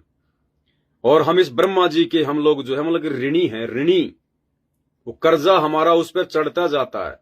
तो वो समझदारी थोड़ी है उस आदमी की। एक तरफ तो आप जी जो है कमा रहे हो पैसा, दूसरी तरफ आप जी उसको फालतू में फेंक देते हो। आप उसको फालतू में फेंक रहे हो और आप जी जो है कर्जदार हो रहे हो। तो आप तो मतलब मजदूरी करने की फिर तो आपकी आदत होगी कि कमाओ, बर्बाद करो। यूज भी तो नहीं कर रहे। अरे हम यूज भी तो नहीं कर रहे, हम तो खाली फेंक रहे हैं। परमात्मा ने ज्ञान गंगा में लिखा है कि बीज जो होता है, उस गेहूं के बीज को कुरडियों पे फेंकना कोई समझदारी नहीं होती है। गेहूं के बीज को गंदगी में फेंकना कोई समझदारी नहीं होती है। कोई मूर्ख होगा जो उस बीज को, जिस बीज से हमारे को खाने को जो है अनाज मिलेगा, हमारा जीवन चलेगा, उस बीज को हम यूं ही फेंक देंगे। तो परमेश्वर ने मानव शरीर से जो पदार्थ जो निकलता है, चाहे स्त्री का हो चाहे वो पुरुष का हो, परमात्मा ने उसको अनमोल बीज बताया, जिस बीज से एक आत्मा जन्म लेती है। और उस बीज को यदि हम ऐसे ही बर्बाद कर रहे हैं तो समझो हम एक मर्डर कर रहे हैं, मर्डर, एक जीव की आत्महत्या कर रहे हैं। ज्ञान गंगा पढ़ लेना, उसमें लिखा हुआ है जो 21 नियम है उनमें। यानी व्यर्थ में संभोग करना आपने जीव हत्या के बराबर जो है पाप कर्म को मोल ले लिया, उसमें लिखा हुआ है, परमात्मा कह रहे हैं। तो दास की तो विनती इतनी है भाई, देखो मोक्ष के लिए तो जो शर्त है वो शर्त है। मोक्ष प्राप्ति करनी है तो परमात्मा की हमने वो कंडीशन निभानी पड़ेगी, फॉलो करना पड़ेगा। परमात्मा कहते हैं भग भोग्या भग उपजय। भग यानी योनि, स्त्री इंद्री, भग भग भोग्या भग उपजय, यानी जब तक आप जी विषय वासनाओं में लिप्त रहोगे, भग को भोगोगे, तब तब आपको भग उपजय यानी आपको भग से जन्म लेना पड़ेगा। जब तक आप इस रजोगुण से दूर नहीं होगे, रति क्रिया से दूर नहीं होगे, संभोग क्रिया से दूर नहीं होगे, तब तक आपको बार बार उसी योनि से जन्म लेना पड़ेगा। भग भोग्या भग उपजय, और भग से बचा न कोई, और जय कोई भग से बचे, भगत कहावे सोए। अब देख लो आप, ये भगवान की वाणी है, कोई मेरा अपना घर का ज्ञान नहीं है। परमात्मा कहते हैं जब तक आप इस भग क्रिया से नहीं हटोगे, संभोग क्रिया से दूर नहीं हटोगे, पति पत्नी कुकर्म से दूर नहीं हटोगे, तब तक तो आप जी भगत भी नहीं हो, भगत भी भले नाम ले लिया, भले सतनाम ले लिया। उस समय तक तो आप परमात्मा की इस अमरवाणी के अनुसार परमात्मा की डिक्शनरी में आप जी भगत के रूप में भी अंकित नहीं हो। अब देखो कितनी बड़ी बात है।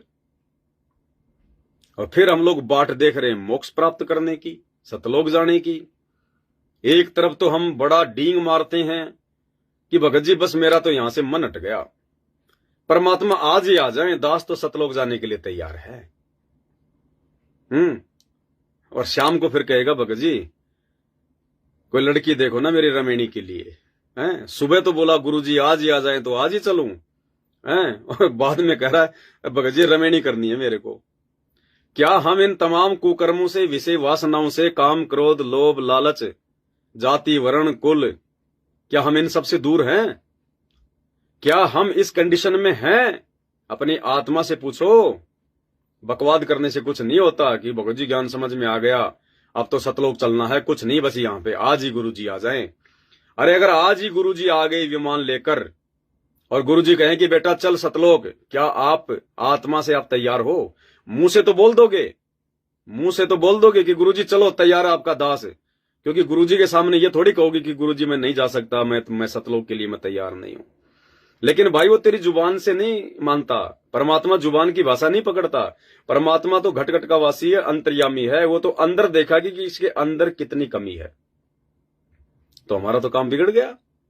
अरे भगवान आया लेने के लिए, 84 मिटाकर सतलोक ले जाने के लिए, कह रहा बेटा सामने विमान है चल, और मन में भरी है कुबद, और यदि आप विमान में भी आप जाकर बैठ गए तो भी सतलोक नहीं जा पाओगे, कहीं और ही छोड़ेगा परमात्मा। भाई और बहनों, ये कलयुग की बिचली पीढ़ी है। अगर ज्ञान समझ में आ गया तो परमात्मा कहते हैं कि समझा है तो सिर धर पांव और बहुर नहीं रे ऐसा दाव। ये मौका दोबारा नहीं मिलेगा जो वर्तमान में भगवान ने हमें दे दिया। तो हमने तो बिल्कुल अब तैयार हो जाना चाहिए, तैयार कि आज गुरुजी आ जाएं, परमात्मा आज ही आपके साथ चलने को तैयार हूं। लेकिन वो यहां से देखेगा। अरे जुबान से झूठी हाँ तो भाई साहब सुपर सुदर्शन ने भी द्वापर युग में भरी थी कि परमात्मा चलो आपका दास सतलोक के लिए बिल्कुल जो है तैयार है। तो ले गए परमात्मा उसको।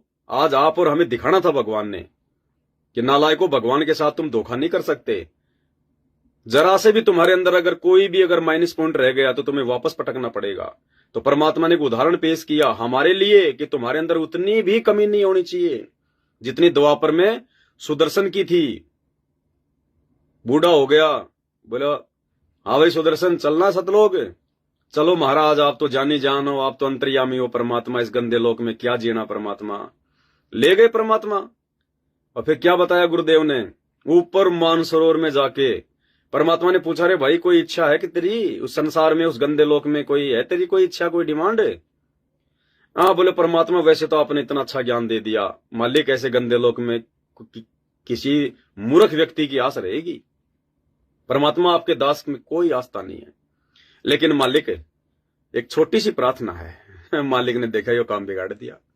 और छोटी के बड़ी, एक तरफ तो कह रहा है कि कोई आस्था ही नहीं है, कोई मूर्ख होगा, और एक छोटी सी आस्था है। क्या भाई, मेरे माता पिता बहुत अच्छी आत्मा के थे, वो खुद भक्ति नहीं करते थे लेकिन मेरे को कभी मना नहीं किया। ये परमात्मा किसी जन्म में उन पे दया करना, उनका मोक्ष करना। यानी मन में रह गई माता पिता के प्रति वो इच्छा, मोह ममता काल ने वहां जागृत कर दी। अब परमात्मा ने कहा भाई बिगाड़ दिया काम। अब उसको तो परमात्मा ने थोड़ी बोलना था कि भाई तेरा काम बिगड़ गया। उसको कहा कि ठीक है भाई कोई बात नहीं, मैं तेरे को वचन देता हूं, तेरे माता पिता को पार कर दूंगा बेटा। लेकिन वो तो थी उसके मन में, वापस परमात्मा ने पटक दिया। अभी यही चक्कर काट रहा होगा कहीं, आप और हमारे में बैठा होगा कहीं। फिर परमात्मा ने हमारे को रानी इंद्रमती का उदाहरण दिया। 80 साल की बुढ़िया हो गई। परमात्मा जाते थे, सत्संग सुनाते थे। अंत में गुरुजी ने कहा कि हाँ भाई इंद्रमती चल रही है, महाराज चलो मैं तैयार हूं परमात्मा, अभी चलो मालिक। ले गए परमात्मा वही मानसरोवर पे, उदाहरण पेश करना था आप और हमारे लिए। हाँ बेटी तेरी कोई इच्छा तेरे राजा में, तेरे राजपाट में, तेरे पोते पोतियों में?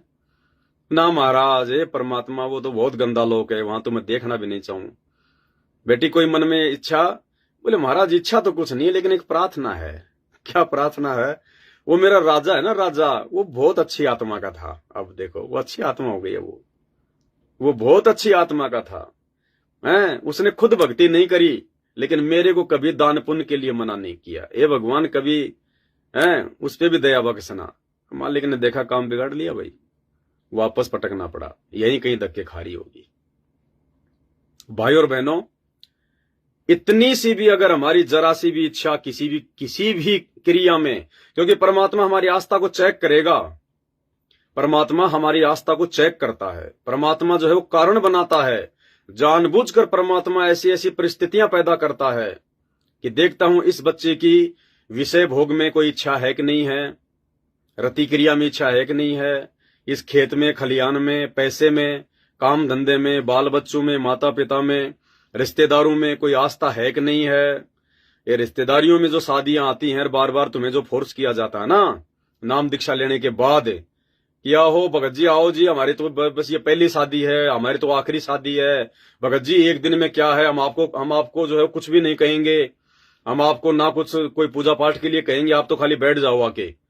वो परमात्मा जानबूझ के उनसे कहलवा रहा है तुम्हारी परीक्षा लेने के लिए। वो नहीं बुला रहे तुम्हें, उन्हें आवश्यकता नहीं है तुम्हारी। वो अपना खा रहे हैं कमा रहे हैं, तुम अपना खा रहे हो कमा रहे हो। लेकिन वो शादी के लिए, बात छुच्छक के लिए, जन्मदिन के लिए, दूसरे कोई जो है प्रोग्राम के लिए, वो रिश्तेदारों का जब फोन आता ना, और अगर आपने नाम दीक्षा ले रखी है तो विचार कर लेना, या तो वो काल जो है दबाव डाल रहा है या परमात्मा आपकी परीक्षा ले रहा है। और यदि जरा से भी आपने स्वीकृति दे दी कि चल रहे कोई बात नहीं जाके आ जाता हूं यार, जाके आने में क्या दिक्कत है, मर गया, हो गया काम। अरे जाके आने में दिक्कत क्या है बावली बूंच?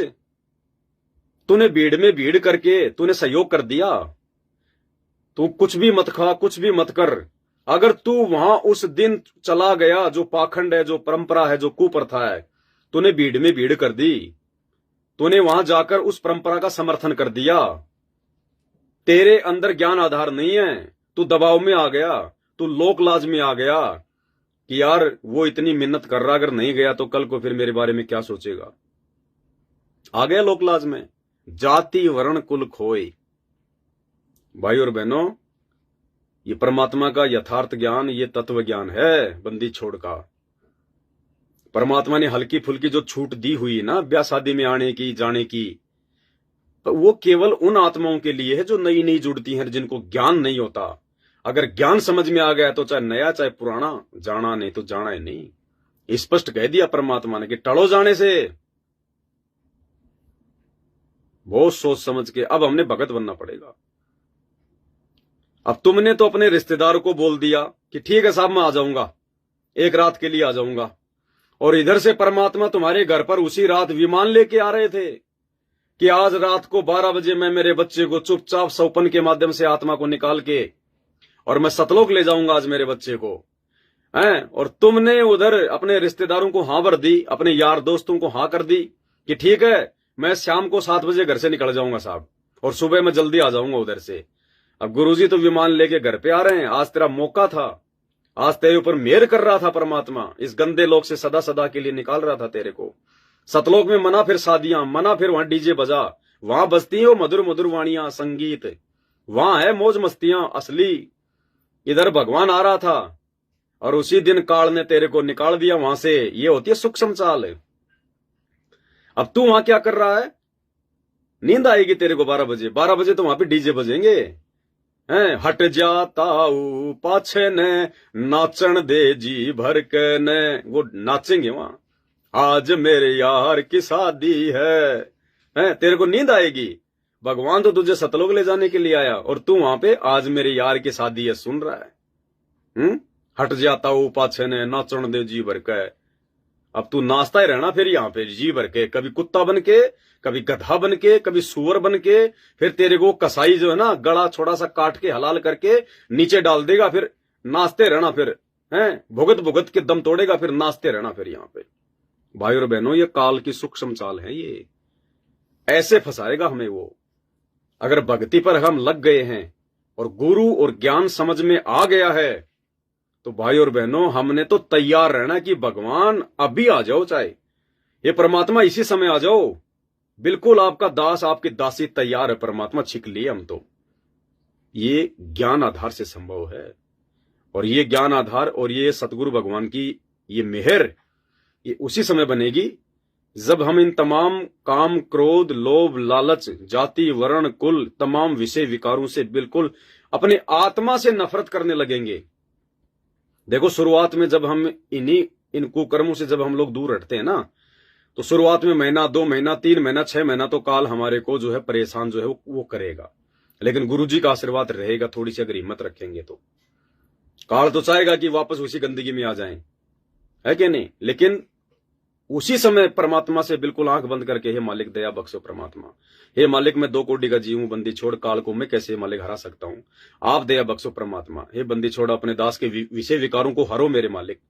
तो परमात्मा वापस आपके मन को जो है चेंज कर देगा, क्योंकि मन पे कंट्रोल तो भगवान का है, सतगुरु रामपाल जी का है।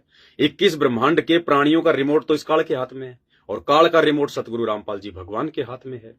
तो जब हम सबसे बड़े राष्ट्रपति से प्रार्थना करेंगे, राजा धीराज से प्रार्थना करेंगे, तो रिमोट तो उसके हाथ में है ना, जो आपको दुखी कर रहा है, परेशान कर रहा है मन।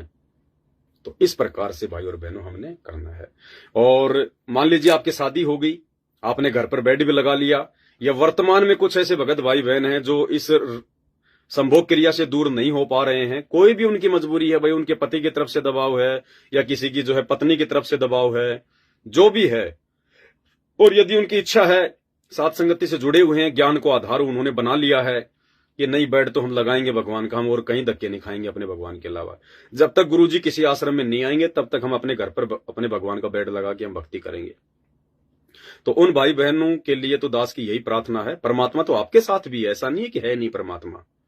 हम सब परमात्मा के बच्चे हैं, लेकिन हम लोग जो मतलब प्रयास तो हमें करना पड़ेगा। अंत में कोई आज कर देगा, कोई 6 महीने बाद में, कोई 2 साल बाद में। तो ऐसे भगत भाई बहनों के लिए दास की यही प्रार्थना है, ज्ञान आधार यही कहता है कि जो अभी इस संभोग क्रिया से दूर नहीं है, रजोगुण से दूर नहीं है, पति पत्नी व्यवहार से दूर नहीं है, और जिन्होंने अपने घर पर बेड लगा लिया है, तो उनसे मेरी प्रार्थना है कि कोशिश करो। सबसे पहले तो कोशिश करो कि आपका कमरा और परमात्मा का कमरा दोनों जो है वो अलग अलग हो। आप जहां सोते हैं वो कमरा अलग हो, और आपने जो परमात्मा का जो दरबार लगा लिया वो बिल्कुल कमरा बिल्कुल वो मालिक का ही होना चाहिए, उसमें दूसरा कोई कुछ नहीं। और जब भी आप उस कमरे में जाओ तो आप जिन्हें नहा के जाना पड़ेगा, कपड़े चेंज करके जाना पड़ेगा। उस गंदगी के साथ में आप नहीं जा सकते। रात को आपने जो पति पत्नी व्यवहार किया तो सुबह आपको नहाना पड़ेगा, आपको कपड़े चेंज करने पड़ेंगे। उसके बाद आप उस कमरे में मालिक को भोग लगाने के लिए, या उनके चरणों की सेवा के लिए, या अन्य दूसरी किसी सेवा के लिए, या मालिक के चरणों में बैठकर थोड़ा बहुत सिर रखकर जो है मतलब चिंतन मनन करने के लिए, जैसे परमात्मा कहते हैं ना आजकल इन ऑडियो में जो जेल से आ रही हैं, कि थोड़ा बहुत समय निकालकर, अगर सबके सामने आपको अगर शर्म आती है तो थोड़ा बहुत समय निकालकर एकांत में अपने भगवान के जो है चरणों में बैठकर रोया करो। तो चरणों में बैठ के रोने का मौका तो मालिक ने हमें दिया है, क्योंकि बेड परमात्मा ने सात संगत वालों के घरों पे लगाए। तो संकेत भी कर रहे हैं देखो परमात्मा कि अपने भगवान के चरणों में बैठकर रोया करो, रिहर्सल करो, रोना आना चाहिए, तब परमात्मा हमारी ओर नजदीक आएगा, हमारे पाप कर्म के बादल जो है साफ होंगे। तो ऐसी स्थिति में आपने नहा धोकर ही परमात्मा के दरबार में एंट्री जो है वो करनी होगी। उसमें फिर कोई दोष नहीं है। मालिक तो जानी जान है, अंतर्यामी है परमात्मा, तो सबके बुद्धि विवेक का ज्ञान को परमात्मा का, उस सबकी परिस्थितियों का उस परमात्मा को अच्छे से मालूम है। और बहुत सारे भगत भाई बहन ऐसे हैं जो रजोगुण से बिल्कुल दूर हैं। पूरा का पूरा जो परिवार है वो विषय वासना से दूर है। उन्होंने अपने घर पर भगवान का बेड जो है वो लगाई रखा है। तो ऐसे जो भगत भाई बहन हैं, अगर वो सुबह नहाते हैं, नहाकर मालिक को भोग लगाते हैं तो बहुत अच्छी बात, इसमें कोई दिक्कत नहीं। अगर आपका अभ्यास नहाने का है तो कोई दिक्कत नहीं है। अगर रजोगुण से दूर जो भाई बहन हैं, यदि वो सुबह किसी कारण से नहीं भी नहा पाते हैं, भाई कोई सर्दी की वजह से या किसी और, या किसी पानी की जो है वो कमी की वजह से, तो वो भाई बहन हाथ पैर जरूर धो लें और उसके बाद वो परमात्मा को भोग लगा सकते हैं। फिर वो दिन में नहा सकते हैं, वो कभी भी वो नहा सकते हैं, क्योंकि वो रजोगुण में नहीं है, वो गंदगी उनके आसपास नहीं है। इसलिए उन भाई बहनों के लिए सुबह सुबह नहाने की कोई विशेष आवश्यकता नहीं है। वो बिना नहाए भी परमात्मा को दंडवत जाके वहां जो है कर सकते हैं, मालिक का भोग भी लगा सकते हैं, वो दिन में नहा सकते हैं। फिर उन भाई बहनों के लिए कोई बाध्यता नहीं है। सिर्फ हाथ पैर मुंह जरूर धो लेना चाहिए, बस इन चीजों का थोड़ा ध्यान रखना है। तो आज का जो हमारा ये शंका समाधान का मालिक ने जो प्रोग्राम रखवाया, ये केवल इसी बात को लेकर था कि विषय वासना से दूर होकर ही बेड लगाएं, या विषय वासना के रहते सहते भी घर पर परमात्मा का बेड लगाया जा सकता है। तो दास ने आपको दोनों ही स्थितियां आश्रम का और आपका एग्जाम्पल देकर आपको समझा दी है। आपको जैसा भी ज्ञान आधार से आपको उचित लगे आप जी वैसा कीजिए, परमात्मा से प्रार्थना कीजिए, लेकिन दूर तो हटना पड़ेगा। परमात्मा ने यह भी कहा है कि इस भक्ति मार्ग में कोई जरूरी नहीं है कि आप शादी करवाओ, और यह भी जरूरी नहीं है कि आप शादी ना करवाओ। परमात्मा ने यह भगत के ऊपर छोड़ दिया, ये भगत के बुद्धि विवेक के ऊपर छोड़ दिया, ये भगत की समझ के ऊपर छोड़ दिया। अरे भगवान तो हमारा संस्कार काटने के लिए आए हैं। जो माता पिता के साथ हमारे संस्कार हैं, जो बच्चे हमने जो पैदा जो कर दिए नाम दीक्षा लेने से पहले, उन बच्चों के साथ हमारे न जाने कितने बुरे संस्कार थे। परमात्मा ने सबको शरण में लेकर वो संस्कार काटने शुरू कर दिए। भगवान तो हमारा वजन हल्का कर रहा है, और आपकी शादी हुई नहीं और आपको भगवान की शरण मिल गई, आपको ज्ञान प्राप्त हो गया। अब उसके बावजूद भी आप अगर नए संस्कार बनाना चाहते हो, रमेणी करके, शादी करके, बच्चे पैदा करके अगर नया संस्कार बनाना चाहते हो, तो ये परमात्मा ने आपके ऊपर छोड़ दिया। आप क्या करोगे और क्या नहीं करोगे, ये आपकी अपनी बुद्धि विवेक के ऊपर है। भगवान जिस चीज को काटने के लिए आए हैं, काट रहे हैं, आप देख भी रहे हो। अब उसके बावजूद भी यदि आप ऋण संबंध जो है वो बढ़ाना चाहते हो, और ऋण संबंध क्यों बढ़ाता आदमी? वो सिर्फ मौज मस्ती के लिए, मन की खुराक के लिए। आत्मा की खुराक नहीं है विषय वासना। रमेणी करके बच्चे पैदा करना आत्मा की खुराक नहीं है, मन की खुराक है। तो परमात्मा कहते हैं रिंचक सा सुख और दुख सुमेर समाना। रिंचक सा सुख यानी, रंचक यानी थोड़ा सा सुख।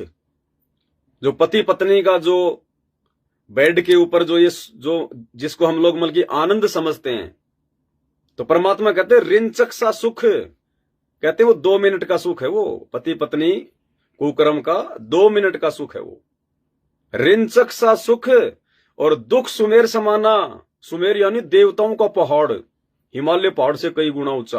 कहते हैं दुख तू मोल ले लेगा फिर बच्चे पैदा करके, वो सुमेरु पहाड़ के जितना।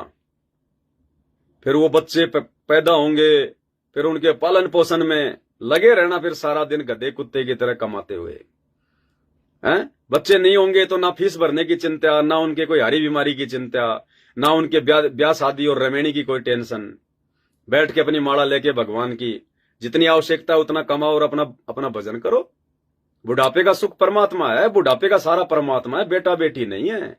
वो बेटा बेटी अगर तेरे बुढ़ापे से पहले मर गए तो फिर कौन करेगा तेरा बुढ़ापे में सहायता, तेरी सेवा कौन करेगा? अगर बेटा बेटी अगर बुढ़ापे का सहारा है, तो जिनके बेटा बेटी माँ बाप के बूढ़ा होने से पहले मर जाते हैं, उनका क्या भाई?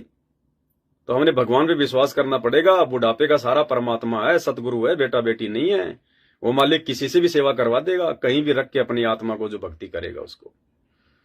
तो भाई ये भगत की अपनी मर्जी के ऊपर है, वो रमेणी करना चाहता है या नहीं करना चाहता है। आदरणीय गरीबदास जी महाराज जी की 4 लड़कियों को, या शायद 2 लड़कियां थी, जब उनको ज्ञान समझ में आया उन्होंने रमेणी नहीं करवाई, आजीवन भक्ति की उन्होंने। गुरुदेव ने बताया सत्संग में, आदरणीय गरीबदास जी महाराज जी की 4 लड़कियों ने आजीवन रमेणी नहीं करी, शादी नहीं करी, वो भगत बनी रही, अपनी भक्ति की उन्होंने। तो ये तो भाई अब देखो, ये गुरुदेव का ये अनमोल ज्ञान समझने के बाद में अब ये तो भगत ने खुद ही निर्णय करना पड़ेगा।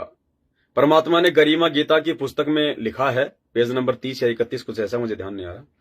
उसमें परमात्मा कहते हैं कि आग पराई आपनी, आग पराई आपनी, हाथ दिए जल जाए। अरे आपने अपने घर पर आग जलाई, आप चाहे अपने घर की आग में हाथ दे दो या चाहे पड़ोस की आग में जाके हाथ दे दो, आपका हाथ जलेगा कि नहीं जलेगा? वो आग आपकी है, लेकिन उसने आपका कोई बचाव नहीं किया। आपकी अग्नि भी आपको नुकसान पहुंचाएगी। तो कहते हैं आग पराई आपनी, हाथ दिए जल जाए, और नारी पराई आपनी, भोगे सब कुछ जाए। तो कहते हैं नारी यानी वाइफ, स्त्री, औरत, चाहे अपनी हो चाहे दूसरे की हो, अगर उसके साथ में संभोग क्रिया करोगे तो भोगे सब कुछ जाए, आपका सब कुछ नष्ट हो जाएगा। तो इस विषय पर दास देखो, मैं कोई आदेश नहीं दे सकता हूं, मैं आपकी तरह आपका एक गुरु भाई हूं, लेकिन मैं आपको जानकारी दे सकता हूं जो परमात्मा ने बताई है कि रमेणी आपने करनी है या नहीं करनी है, भक्ति में रमेणी करना जरूरी है या नहीं है। परमात्मा ने दोनों ऑप्शन भगत के बुद्धि विवेक पर छोड़ दिए हैं, ये आपके अपने ऊपर है। बाकी और बातें आपको बताई दी है बेड से संबंधित, और बहुत सारी बातें हैं जिनकी जानकारी हम सबको होना चाहिए। वो धीरे धीरे परमात्मा दया करेंगे, हम लाइव आकर एक दूसरे भगत भाई बहनों से शेयर करते रहेंगे। और आज रात्रि 8 बजे दास 2-4 घंटे के लिए लाइव आएगा, विशेष लाइव है। यदि आपका रिचार्ज खत्म हो रहा है तो अपना डाटा और डाल लेना। 50-60 रुपए लगते हैं, 20-30 रुपए लगते हैं, मोबाइल का डाटा और डल जाता है, 2 GB, 3 GB, 4 GB, किसी दुकानदार से भी आप जी अपने मोबाइल पर डलवा सकते हैं। तो थोड़ा 4-5 घंटे लाइव शाम को चलेगा 8 बजे। सभी भाई बहन आज लाइव जुड़िए। आज के वीडियो में केवल इतना ही। बंदी छोड़ सतगुरु रामपाल जी भगवान की जय हो।